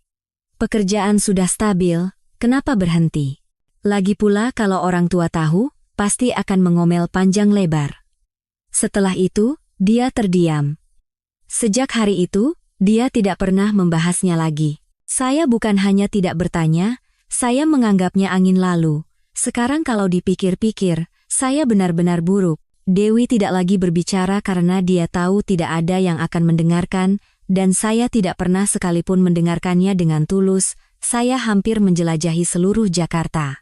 Kafe-kafe kecil dekat pusat kota yang sering ia kunjungi, toko buku kecil di Cikini, bahkan perpustakaan nasional. Setiap akhir pekan, saya mendatangi semua tempat yang sering ia kunjungi. Saat hampir menyerah, saya menemukannya di sudut sebuah kafe buku di Kemang. Di depannya ada tumpukan buku bahasa Inggris tebal, dan di tabletnya ada materi ujian. Dia masih sama, fokus, tenang, dan damai, seolah tidak terjadi apa-apa. Setelah saya berdiri cukup lama di depannya, dia mengangkat kepala. Dewi, saya memanggilnya.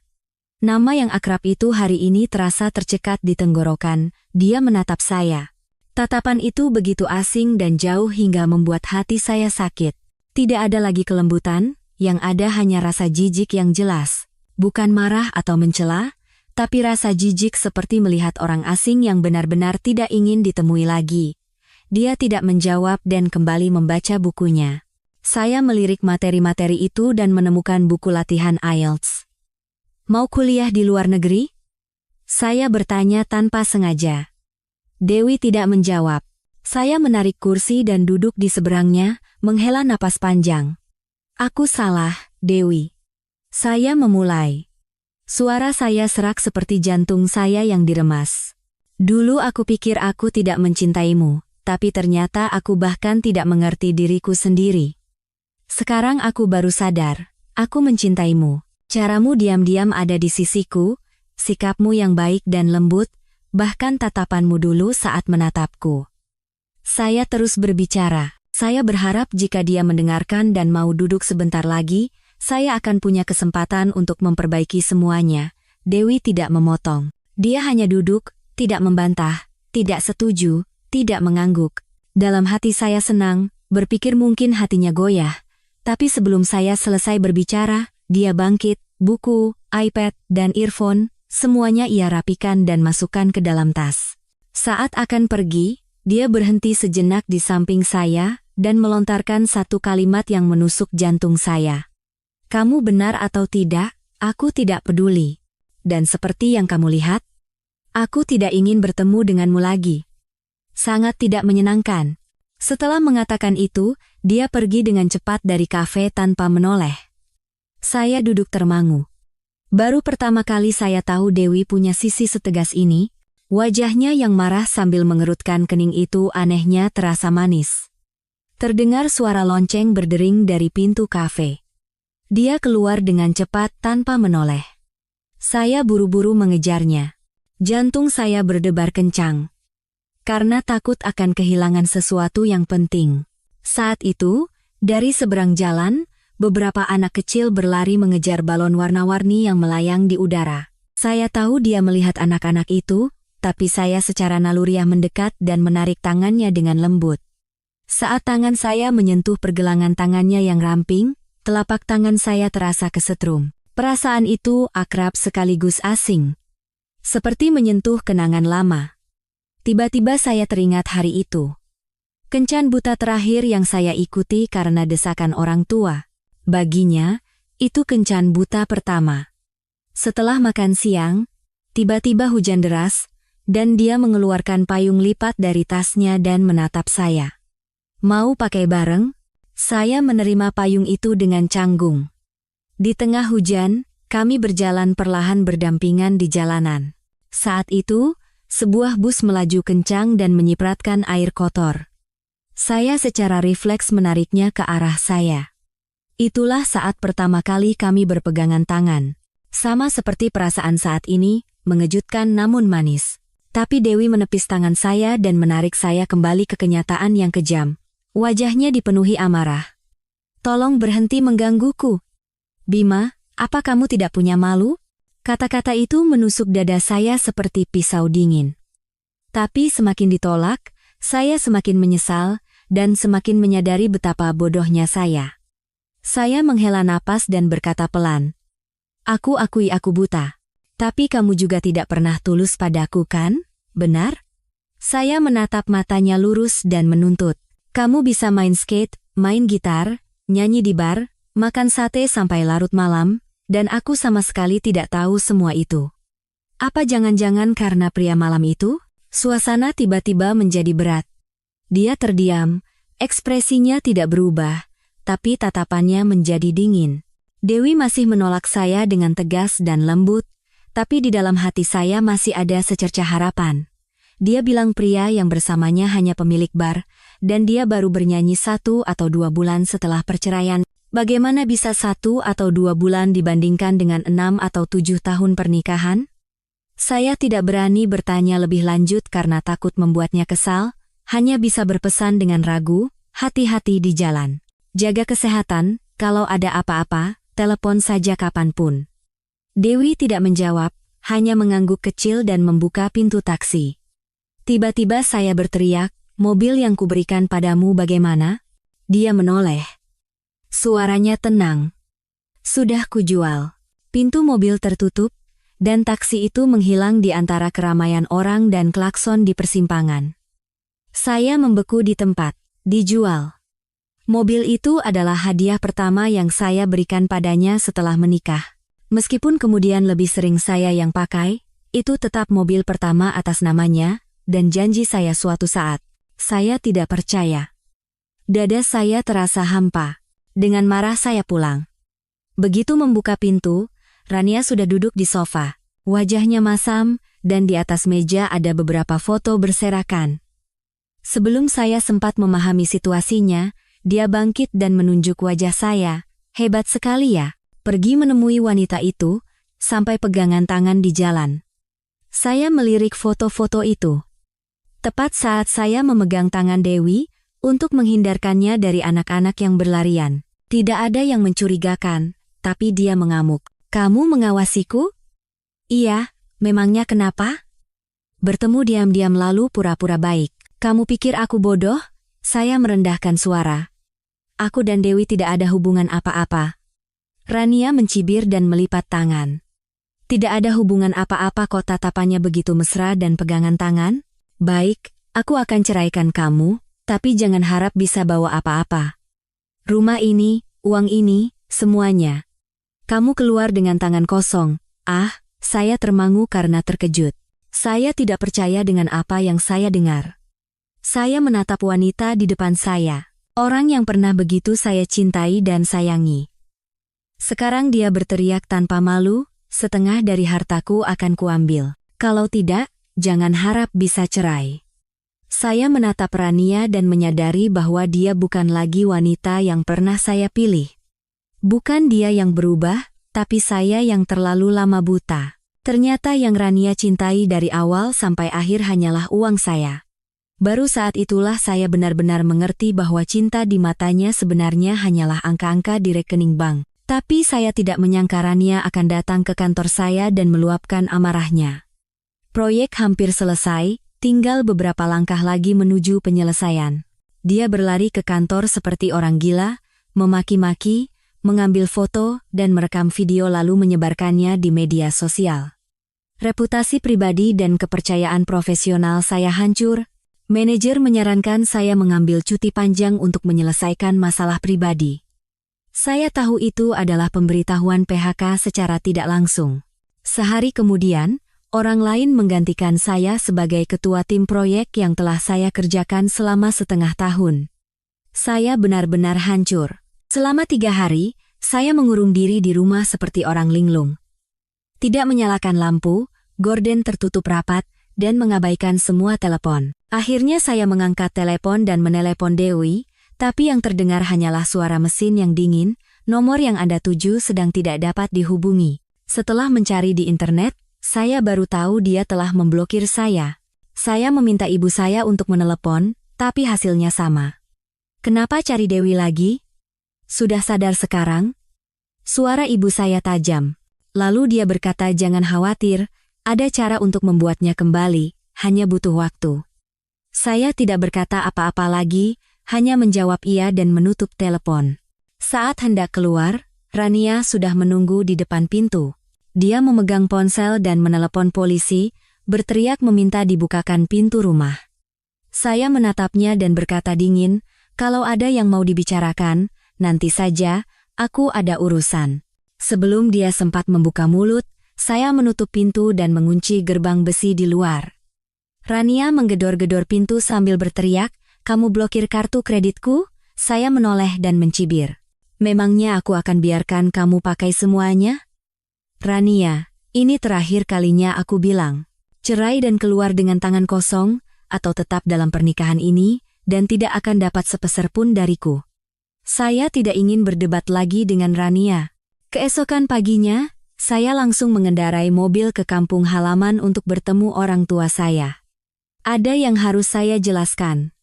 Apa yang terjadi antara orang tua saya dan Dewi? Mendengar ibu saya berbicara dengan angkuh tentang Dewi, saya punya firasat buruk, dan kebenaran pun perlahan terungkap. Fakta bahwa orang tua saya pernah membiayai kuliahnya sebagai alasan untuk memaksanya menikah dengan saya. Suara saya serak saat bertanya, tapi orang tua saya tidak menyangkal. Ibu saya melipat tangan dan berkata dengan tenang, "Dia tidak menolak, berarti setuju kan? Kamu lihat sendiri kan? Selama beberapa tahun dia jadi menantu yang baik dan penurut. Insting kami dalam menilai orang tidak salah." Saya membeku di tempat. Wanita yang begitu pendiam, tenang, dan sabar hidup di rumah kami selama bertahun-tahun, ternyata adalah burung dalam sangkar sejak hari pertama pernikahannya. Makanan yang ia siapkan dengan diam-diam, malam-malam saat saya pulang larut dan dia tetap mengerjakan pekerjaan rumah tangga. Saya pikir itu adalah sifatnya. Tapi sekarang saya tahu itu adalah kesabaran yang mendekati kepasrahan. Dulu kan orang tuamu bilang pernah menyekolahkan seorang siswa miskin. Itu Dewi? Iya, keluarganya miskin, tapi dia pintar dan bijaksana. Setelah lulus, dia setuju menikah denganmu, dan kami pikir kami dapat menantu yang baik, tapi kamu merusak semuanya. Benar. Beberapa waktu lalu, dia datang ke kampung dan mengembalikan uang kuliah 300 juta yang pernah kami pinjamkan. Kami bilang tidak usah, tapi dia bersikeras mau mengembalikannya. Mungkin dia ingin benar-benar putus hubungan denganmu. Ibu saya berkata pelan. "Nak, yang lebih menakutkan dari utang uang adalah utang budi. Kalau mau hidup dengan harga diri, utang harus dibayar. Sebenarnya utang materi itu mudah dibayar. Yang sulit itu membayar utang perasaan. Dewi itu sudah membayar semua utangnya, baik uang maupun perasaan." Saya terkejut. Dia telah membayar semua utang budi yang telah diberikan orang tua saya. Baru sekarang saya mengerti. Sejak awal, pernikahan ini adalah sebuah transaksi. Saya adalah protagonis dalam paket kehidupan yang dirancang orang tua saya, dan Dewi adalah orang yang harus mengorbankan masa mudanya untuk membalas budi. Saya mundur selangkah. Jantung saya seperti diremas seseorang. Hubungan saya dan Dewi benar-benar berakhir. Bukan hanya karena saya berkhianat, bukan hanya karena dia membenci saya, tapi karena saya telah membuatnya hidup dalam bayang-bayang keluarga selama 7 tahun. Dan sekarang, burung itu telah terbang. Terbang tinggi ke langit bebas yang tidak akan pernah bisa saya jangkau. Sejak mengetahui semuanya hari itu, hati saya terasa hancur berkeping-keping, saya tidak bisa diam lagi. Seperti orang gila, saya mencari Dewi. Kafe-kafe kecil di dekat pusat kota yang sering ia kunjungi di akhir pekan, perpustakaan di lingkungan lama, semua tempat saya datangi, tapi dia tidak ada dimanapun. Rekan kerja lama, teman, bahkan orang-orang yang pernah melihatnya di foto pernikahan, saya hubungi semua, tapi tidak ada yang tahu keberadaannya. Beberapa orang bertanya dengan heran, "Kalian cerai?" Saya tidak punya muka untuk membantah, hanya diam. Rasa tak berdaya menyelimuti saya karena tidak punya kesempatan untuk meminta maaf dengan benar. Saya kembali meringkuk di rumah kosong, hanya tersisa cangkang. Rania sesekali muncul seperti tidak terjadi apa-apa, diam-diam mengemasi barang-barangnya.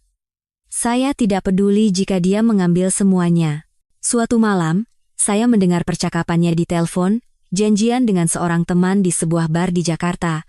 Tiba-tiba sebuah ide muncul di kepala saya. Benar, Dewi pernah bernyanyi di sebuah bar kecil selama beberapa bulan setelah bercerai.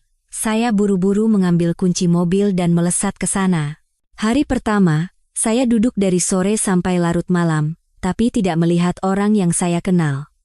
Hari kedua, saya datang lebih awal, memesan segelas air, dan menatap tajam ke arah bar. Baru pada hari ketiga, saya bertemu dengan pria itu, pemilik bar yang pernah makan sate bersama Dewi. Dia melihat saya dan menaikkan alisnya, tapi tidak tampak terkejut. "Kamu lagi?" Dia bergumam sambil menuangkan segelas kecil minuman untuk saya. Saya mengangguk pelan dan berkata dengan nada memohon, "Anda tahu kan dia di mana? Tolong beritahu saya." Pria itu tertawa kecil dan menggeleng. "Aku benar-benar tidak tahu.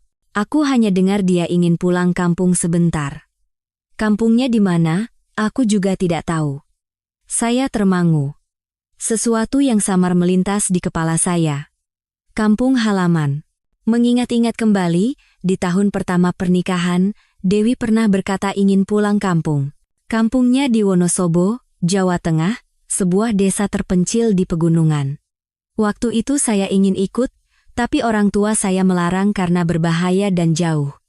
Mau apa ke desa terpencil begitu? Kalau mau pergi, biarkan dia pergi sendiri, kamu jangan ikut. Mendengar itu, saya membiarkannya pergi sendiri. Sejak itu, Dewi tidak pernah lagi membahas kampung halamannya, dan tidak pernah mencoba membawa saya ke sana. Mungkin saat itu dia sadar, ada jarak yang tidak bisa diisi bahkan dengan cinta. Saat saya sedang melamun, pemilik bar mengeluarkan sebuah amplop kecil dari laci dan memberikannya pada saya. "Ini, Dewi titip untukmu. Katanya kalau kamu datang lagi, baca ini." Dengan tangan gemetar, saya menerima surat tipis itu. Tulisan tangan yang akrab. Saat itu, di tengah kebisingan bar, saya merasakan jantung saya mencelos. Saya punya firasat, begitu saya membuka surat ini, saya bukan lagi pria yang menjadi bagian dari hidup Dewi. Surat dari Dewi saya pegang selama beberapa hari, tapi saya tidak berani membukanya. Setiap kali melihat tulisan yang akrab di amplop, dada saya terasa sesak, dan saya menyembunyikannya lagi seolah tidak menerimanya.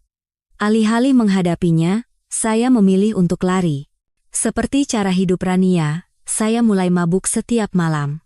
Hanya saja, saya minum untuk melupakan, sementara dia minum untuk tertawa dan bercanda dengan pria-pria berperut buncit dan kepala botak tapi dompetnya tebal. Entah sudah berapa kali saya melihatnya duduk di pangkuan seorang pria, memutar-mutar tubuhnya dengan wajah memerah karena alkohol dan riasan tebal. Tapi saya tidak lagi merasakan apa-apa. Hanya saja, buku nikah di laci terasa begitu konyol. Rania tidak pernah mencintaiku. Dia hanya mencintai uangku. "Sudah sampai begini kok masih belum cerai?" tanya seorang teman melihat saya yang seperti hantu. Saya menghela napas. Dia mau cerai, tapi menyuruhku keluar dengan tangan kosong. "Menurutmu masuk akal?" Teman saya kehilangan kata-kata, tapi menyuruh saya menjaga diri. "Kalau begini terus, karier dan reputasimu bisa hancur." Memang, PHK hanya masalah waktu. Rania sudah beberapa kali datang ke kantor saya dan membuat keributan. Kepala HRD terus-menerus menelepon, mendesak saya untuk mengurus proses pengunduran diri. Saya hanya bisa tersenyum kecut. Rasanya semua dalam hidup saya perlahan-lahan lepas dari genggaman. Teman saya membawa saya ke seorang pengacara spesialis perceraian. Tapi saat itu, pikiran saya melayang ke tempat lain. Karena saya telah membuka surat itu. Dengan demam tinggi dan basah kuyup, saat mencari obat di saku, saya menyentuh surat yang kusut itu. Saya bangkit dan dengan tangan gemetar membuka surat itu. Tulisan Dewi lembut dan rapi, seperti dirinya. Dalam surat itu, dia mengaku sudah lama tahu saya selingkuh dengan Rania, tahu segalanya. Dan dengan fakta itu, dia mencoba berbicara jujur dengan orang tua saya. Dia ingin bercerai, tapi orang tua saya menanggapinya dengan kata-kata yang mencekik, "Laki-laki memang begitu. Asal pulang ke rumah kan tidak apa-apa. Kalau mau menyalahkan, salahkan dirimu sendiri yang tidak bisa menjaga suami." Saat membaca bagian itu, saya merasa sesak napas. Ternyata, Meskipun saya yang menyatakan perceraian, dia juga ingin lepas dari pernikahan ini, dan saya sama sekali tidak tahu. Saya pikir dia terlalu mencintai saya sehingga rela menanggung semuanya, dan karena itu saya bisa seenaknya menginjak-injak perasaannya. Tapi saya tidak tahu bahwa dia bertahan hanya untuk membalas budi. Saat saya meminta cerai, dia langsung setuju, tanpa cemburu, tanpa keributan. Saya pikir saya hebat, saya pikir dia takut pada saya. Tapi saya tidak pernah bermimpi bahwa dia sudah lama membenci saya. Saya terlalu sombong dalam pernikahan ini. Mungkin, seperti saya, dia juga lelah.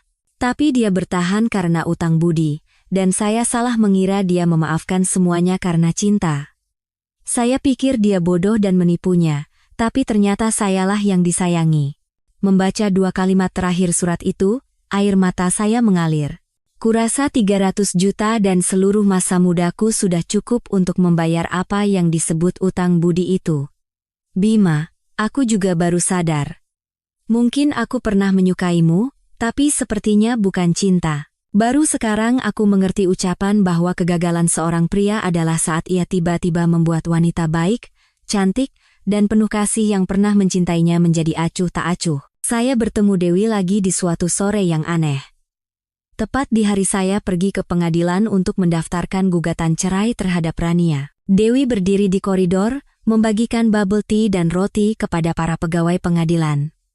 Dia tersenyum ringan, mengangguk pada mereka, lalu berbalik hendak pergi. Saya berdiri tidak jauh, menatapnya termangu. Rambut panjangnya diikat rapi, dan wajahnya tidak lagi menunjukkan kesedihan seperti dulu. Dia telah berubah. Lebih cantik, lebih kuat. Dewi, panggil saya.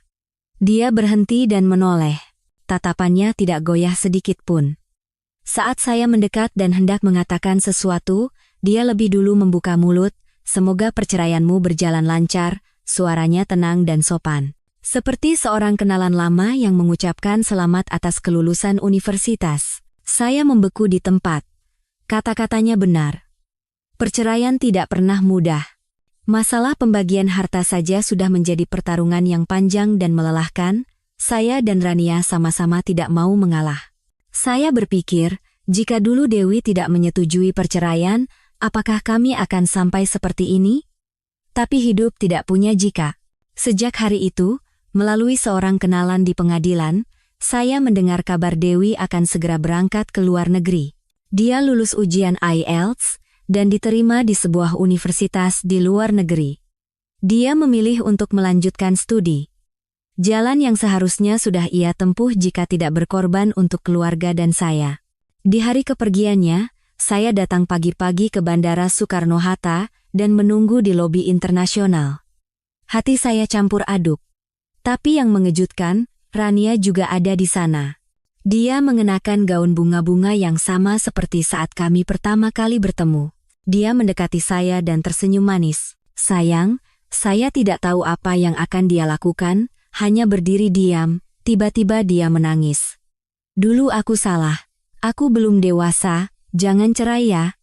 Aku akan berubah. Saat saya mencoba mendorongnya, dia memeluk saya erat seolah saya akan menghilang. Pemandangan yang riuh terjadi di tengah lobi bandara. Saya bingung, malu, dan tidak nyaman. Dan karena itulah, saya tidak bisa melihat Dewi untuk terakhir kalinya. Hanya karena satu momen kebingungan, satu keributan sesaat, saya kehilangan satu-satunya kesempatan untuk mengucapkan selamat tinggal yang layak. Saat saya berhasil melepaskan diri dari Rania, pengeras suara sudah mengumumkan bahwa pesawat telah lepas landas. Dewi telah pergi. Benar-benar terbang dari hidup saya. Rania pulang ke rumah saya dengan tenang, seolah ratusan pertengkaran tidak pernah terjadi. Rumah yang dingin itu menjadi sangat bersih dan rapi. Lantai berkilauan, gorden dicuci dan diganti baru. Bahkan pot-pot di balkon yang layu telah diganti dengan tanaman hijau. Saya merasa seperti masuk ke sebuah apartemen contoh. Di meja makan, hidangan sudah tersaji, dan aroma harum dari sup hangat membuat saya sedikit terkejut. Rania berlari keluar dari dapur dengan celemek. Aku sudah masak dari sore nungguin Mas. Tinggal dipanaskan di microwave, langsung bisa makan. Tunggu sebentar ya, cepat kok. Suara ting dari microwave terus berbunyi, menutupi suara helaan napas saya. Saya langsung masuk ke kamar mandi, mengeluarkan sebatang rokok kusut dari saku, dan menyalakannya. Saat sedang merokok batang ketiga, terdengar ketukan pelan. Mas, suaranya semanis madu. Makan yuk. Setelah makan ini, aku tidak akan ganggu Mas lagi. Saya mematikan rokok, menatap bayangan saya di cermin cukup lama, lalu membuka pintu dan keluar. Selama makan malam hari itu, Rania terus mengambilkan lauk untuk saya dan tidak melepaskan pandangannya dari wajah saya. Tapi pikiran saya dipenuhi oleh bayangan Dewi, senyumnya, caranya duduk diam di dekat jendela sambil membaca buku, suaranya saat tertawa melihat iklan konyol di TV. Entah kenapa, apakah karena sisa alkohol di tubuh saya? Atau karena kesepian yang tak berujung? Setelah selesai makan dan hendak bangkit, tiba-tiba tubuh saya terasa panas. Saya sempoyongan masuk ke kamar, mencoba menyadarkan diri, tapi kepala saya berputar-putar. Semuanya kabur, tapi hanya satu wajah yang jelas. Dewi. Saya mengira dia telah kembali. Setengah mabuk, saya memeluk erat wanita yang duduk di samping saya. Dia tidak melawan. Malah, dia menyambut saya dengan lembut. Seolah kami benar-benar bercinta untuk pertama kalinya. Malam itu, saya tidak tahu siapa saya, tidak bisa membedakan antara kenyataan dan fantasi. Keesokan paginya, saya terbangun oleh sinar matahari yang menembus celah gorden, di tempat tidur, bukan Dewi, melainkan Rania. Saya membeku di tempat, lalu bangkit seperti tersengat listrik. Saya buru-buru menarik selimut untuk menutupi tubuh saya, mata saya membulat, dan mulut saya kaku tidak bisa berkata apa-apa. Rania masih tertidur. Rambutnya acak-acakan, dan bantalnya miring ke satu sisi. Saya mengguncangnya. Hampir berteriak, saya berkata, "Kamu, apa yang kamu lakukan? Apa yang terjadi semalam?" Rania membuka mata, menatap saya cukup lama, lalu menangis. Tanpa berkata apa-apa, dia buru-buru memakai pakaiannya. Tangannya gemetar, dan bibirnya terkatup rapat. Saat hendak keluar pintu, dia menoleh dan berkata sambil terisak, "Aku salah, aku tidak akan mengganggumu lagi." Lalu dia pergi tanpa menoleh. Saya menghela napas lega. Saya pikir dengan itu semuanya akan berakhir, tapi tidak. 2 bulan kemudian, di sidang mediasi perceraian di pengadilan, Rania duduk di seberang saya. Wajahnya pucat, tapi dia masih memakai riasan. Sebelum hakim bertanya, dia bangkit dan berkata dengan jelas, "Yang mulia, saya hamil. Ini anak Bapak Bima Aditya." Saya membeku di tempat. Saya punya firasat kuat bahwa anak di dalam kandungan Rania bukan anak saya. Tidak ada bukti konkret, tapi pikiran itu terus menghantui saya setelah sidang. Namun, yang paling membuat saya lelah adalah perubahan sikap drastis orang tua saya. Mereka yang dulu begitu membenci Rania, tiba-tiba memperlakukannya seperti putri kesayangan. Mereka bahkan menyewa asisten rumah tangga paruh waktu untuk merawatnya. Makanan bergizi, air mandi herbal untuk ibu hamil, semuanya disiapkan. Ibu saya memberikan daftar menu gizi yang ia cetak dari internet kepada Rania. Saya melihat pemandangan itu dan bahkan tidak punya tenaga untuk berbicara. Orang tua saya berkali-kali mendesak saya dan Dewi untuk punya anak. Setiap kali, saya beralasan belum berusia 35 tahun dan belum siap menjadi ayah. Saya ingin bebas, ingin menikmati hidup beberapa tahun lagi. Dewi mengerti dan setuju, tapi setiap kali ibu saya bertanya, dia tidak pernah mengatakan alasan sebenarnya. Selalu tersenyum dan hanya berkata, "Kami belum ingin punya anak." Karena satu kalimat itu, dia harus menahan tatapan curiga dan sindiran selama bertahun-tahun. Saya melirik Rania yang sedang berbaring di sofa, makan popcorn, dan meletakkan kakinya di atas meja sambil menonton sinetron. Tiba-tiba hati saya terasa berat. Apakah Dewi benar-benar tidak ingin punya anak dengan saya? Saya mendekatinya dan berkata seolah-olah tidak ada apa-apa. Katanya tes DNA bisa dilakukan lewat tes air ketuban sejak kehamilan 4 bulan. Aku sudah tanya dokter. Rania yang sedang makan popcorn mendengar itu dan menjadi marah. Dia melemparkan kantong popcorn ke arah saya. Bima, apa maksudmu? Waktu kamu memelukku malam itu, kamu tidak bilang begitu kan? Sekarang mau cuci tangan? Tidak bisa. Aku sudah rekam semuanya. Wajahnya memerah saat berteriak. Saya tidak membantah. Saya tidak ingin berdebat lagi dengan wanita itu. Kejadian malam itu terlalu kabur sehingga saya tidak yakin apakah saya sadar sepenuhnya. Saya mengenakan mantel dan keluar rumah. Malam harinya, saya pergi ke bar yang katanya sering dikunjungi Rania. Bar itu terletak di gang sempit di sebuah lingkungan tua. Lampu berkedip dan musik keras yang memekakkan telinga. Saya duduk di sudut dan memesan minuman ringan. Tak lama kemudian, saya melihat 3 pemuda di meja sebelah sedang minum bir dan tertawa terbahak-bahak. Awalnya saya tidak peduli, tapi saat nama Rania Putri disebut, saya mencondongkan tubuh dan mendengarkan. Salah satu dari mereka tiba-tiba menoleh ke arah saya, mencibir, dan bertanya, "Mau lihat?" Sebelum saya sempat bereaksi, dia menyodorkan ponselnya ke arah saya dan memperbesar layar. "Hari ini kami lagi senang, jadi kami kasih tontonan buat abang." Video diputar. Rania dengan pakaian terbuka menari sambil terkikik di antara para pemuda. Suaranya centil, dan caranya meletakkan tangan di bahu pria ini dan kaki di paha pria itu sungguh tidak bisa dipercaya. Pria di sebelah saya menepuk bahu saya sambil menonton video. "Perempuan itu liar, Bang. 3 lawan 1 juga dia ladeni." Saya mencengkeram gelas di tangan saya, rasanya seluruh darah di tubuh saya terkuras. Saya memberikan 10 juta rupiah kepada para pemuda di bar itu untuk mendapatkan video itu. Katanya, seorang konglomerat memberikan Rania 300 juta, dan sebagai gantinya, dia melayani seluruh kelompok itu di sebuah villa selama seminggu. Waktu itu kami benar-benar bersenang-senang selama beberapa hari. Makan enak, pakai baju bagus, cewek cantik nurut lagi. Kalau diingat-ingat sekarang, masih seru. Seorang pria tertawa sambil menuangkan bir, lalu menambahkan, "Jangan-jangan waktu itu dia hamil."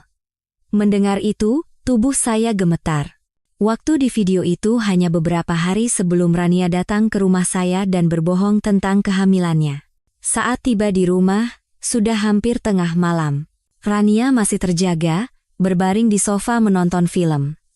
Melihat saya, dia melirik sekilas, lalu mendengus dingin dan pura-pura tidak peduli. Saya masuk tanpa berkata apa-apa, mematikan TV, dan melemparkan ponsel berisi video itu ke meja di depannya. Suara riuh dan vulgar dari video itu menggema. Rania terkejut, merebut ponsel itu, melihatnya beberapa detik, lalu membantingnya ke lantai seolah-olah berduri. "Kamu benar-benar tidak punya malu ya, Rania?" Saya menatap matanya lurus. "Hanya karena 300 juta, kamu bisa tidur dengan siapa saja?"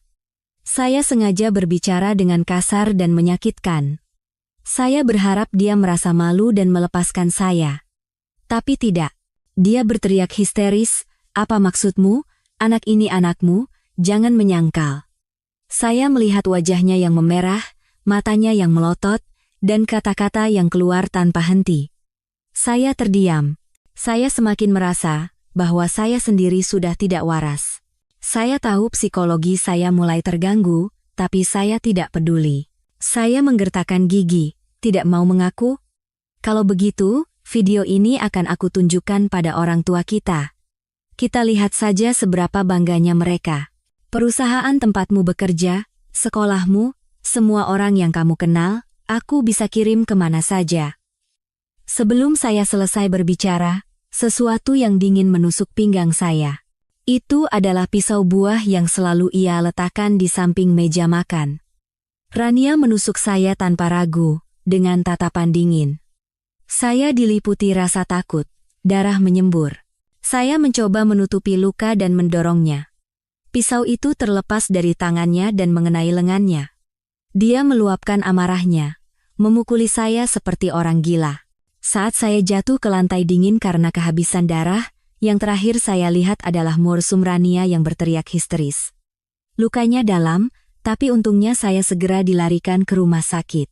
Malam itu saat saya sadar, luka saya dibalut perban putih, dan tenggorokan saya serak tidak bisa bicara. Rania hanya mengalami luka ringan. Dokter menjahit lukanya. Kami berdua dirawat di rumah sakit di bawah pengawasan polisi. Saat orang tua saya datang ke rumah sakit, saya bahkan tidak punya tenaga untuk bereaksi. Ibu saya memeluk saya dan terisak, "Ya Tuhan, kenapa bisa jadi begini, Nak?" Saya diam-diam memalingkan wajah. Bukan karena saya menyalahkan ibu, tapi semuanya sudah terlambat. Hari itu, saat polisi datang untuk mengambil keterangan, saya hanya menulis satu baris. Saya ingin cerai. Mereka mencatat, mengangguk, lalu pergi. Pihak rumah sakit memindahkan Rania ke bangsal observasi psikiatri. Dokter mengatakan dia menunjukkan tanda-tanda gangguan kecemasan, depresi, dan gangguan perilaku impulsif. Untuk sementara, kami dipisahkan dan diawasi secara terpisah. Seminggu kemudian, saya pulang lebih dulu. Orang tua saya membawa saya pulang. Di meja makan pertama, tidak ada yang berbicara. Saat saya meletakkan surat gugatan cerai di atas meja, ayah saya tiba-tiba membanting sumpitnya. Kalaupun cerai, pikirkan anak di dalam kandungan itu. Dia punya darah keluarga kita. Tanpa mengangkat kepala, saya hanya menjawab satu kalimat, anak itu mungkin bukan anak saya. Ibu saya membeku, dan wajah ayah saya pucat, tapi kali ini dia tidak berteriak. Dia menyalakan sebatang rokok dan duduk diam sampai rokoknya habis. Keesokan siangnya, saya menemui pengacara yang direkomendasikan teman saya. Kantor hukumnya kecil, tapi cara bicaranya yang tenang membuat hati saya damai. Mereka menyiapkan kembali surat gugatan cerai saya dan memberikan 3 opsi untuk menangani kasus ini. Pertama, mengajukan gugatan perdata dan meminta tes DNA. Kedua, jika pihak Rania tidak kooperatif dalam perceraian, menuntutnya dengan pasal penganiayaan. Ketiga, mencoba negosiasi terakhir, mendapatkan kebebasan dengan imbalan diam. Saya memilih opsi ketiga. Saya tidak ingin lagi terlibat dalam skandal, dan tidak ingin memperpanjang hidup seperti di neraka ini sehari pun. Sebulan kemudian, sidang mediasi terakhir diadakan di pengadilan. Saat itu, Rania masuk dengan dipapah. Tubuhnya kurus kering, tatapannya kosong, dan tidak ada lagi semangat wanita yang pernah mencoba menghancurkan saya. Dia diam-diam menandatangani surat cerai. Kami resmi berakhir. Pengacara saya berbicara terpisah dengannya. Nanti jika anak lahir dan Anda ingin meminta tes DNA, klien kami akan kooperatif. Tapi mulai sekarang, tolong hargai batasan masing-masing.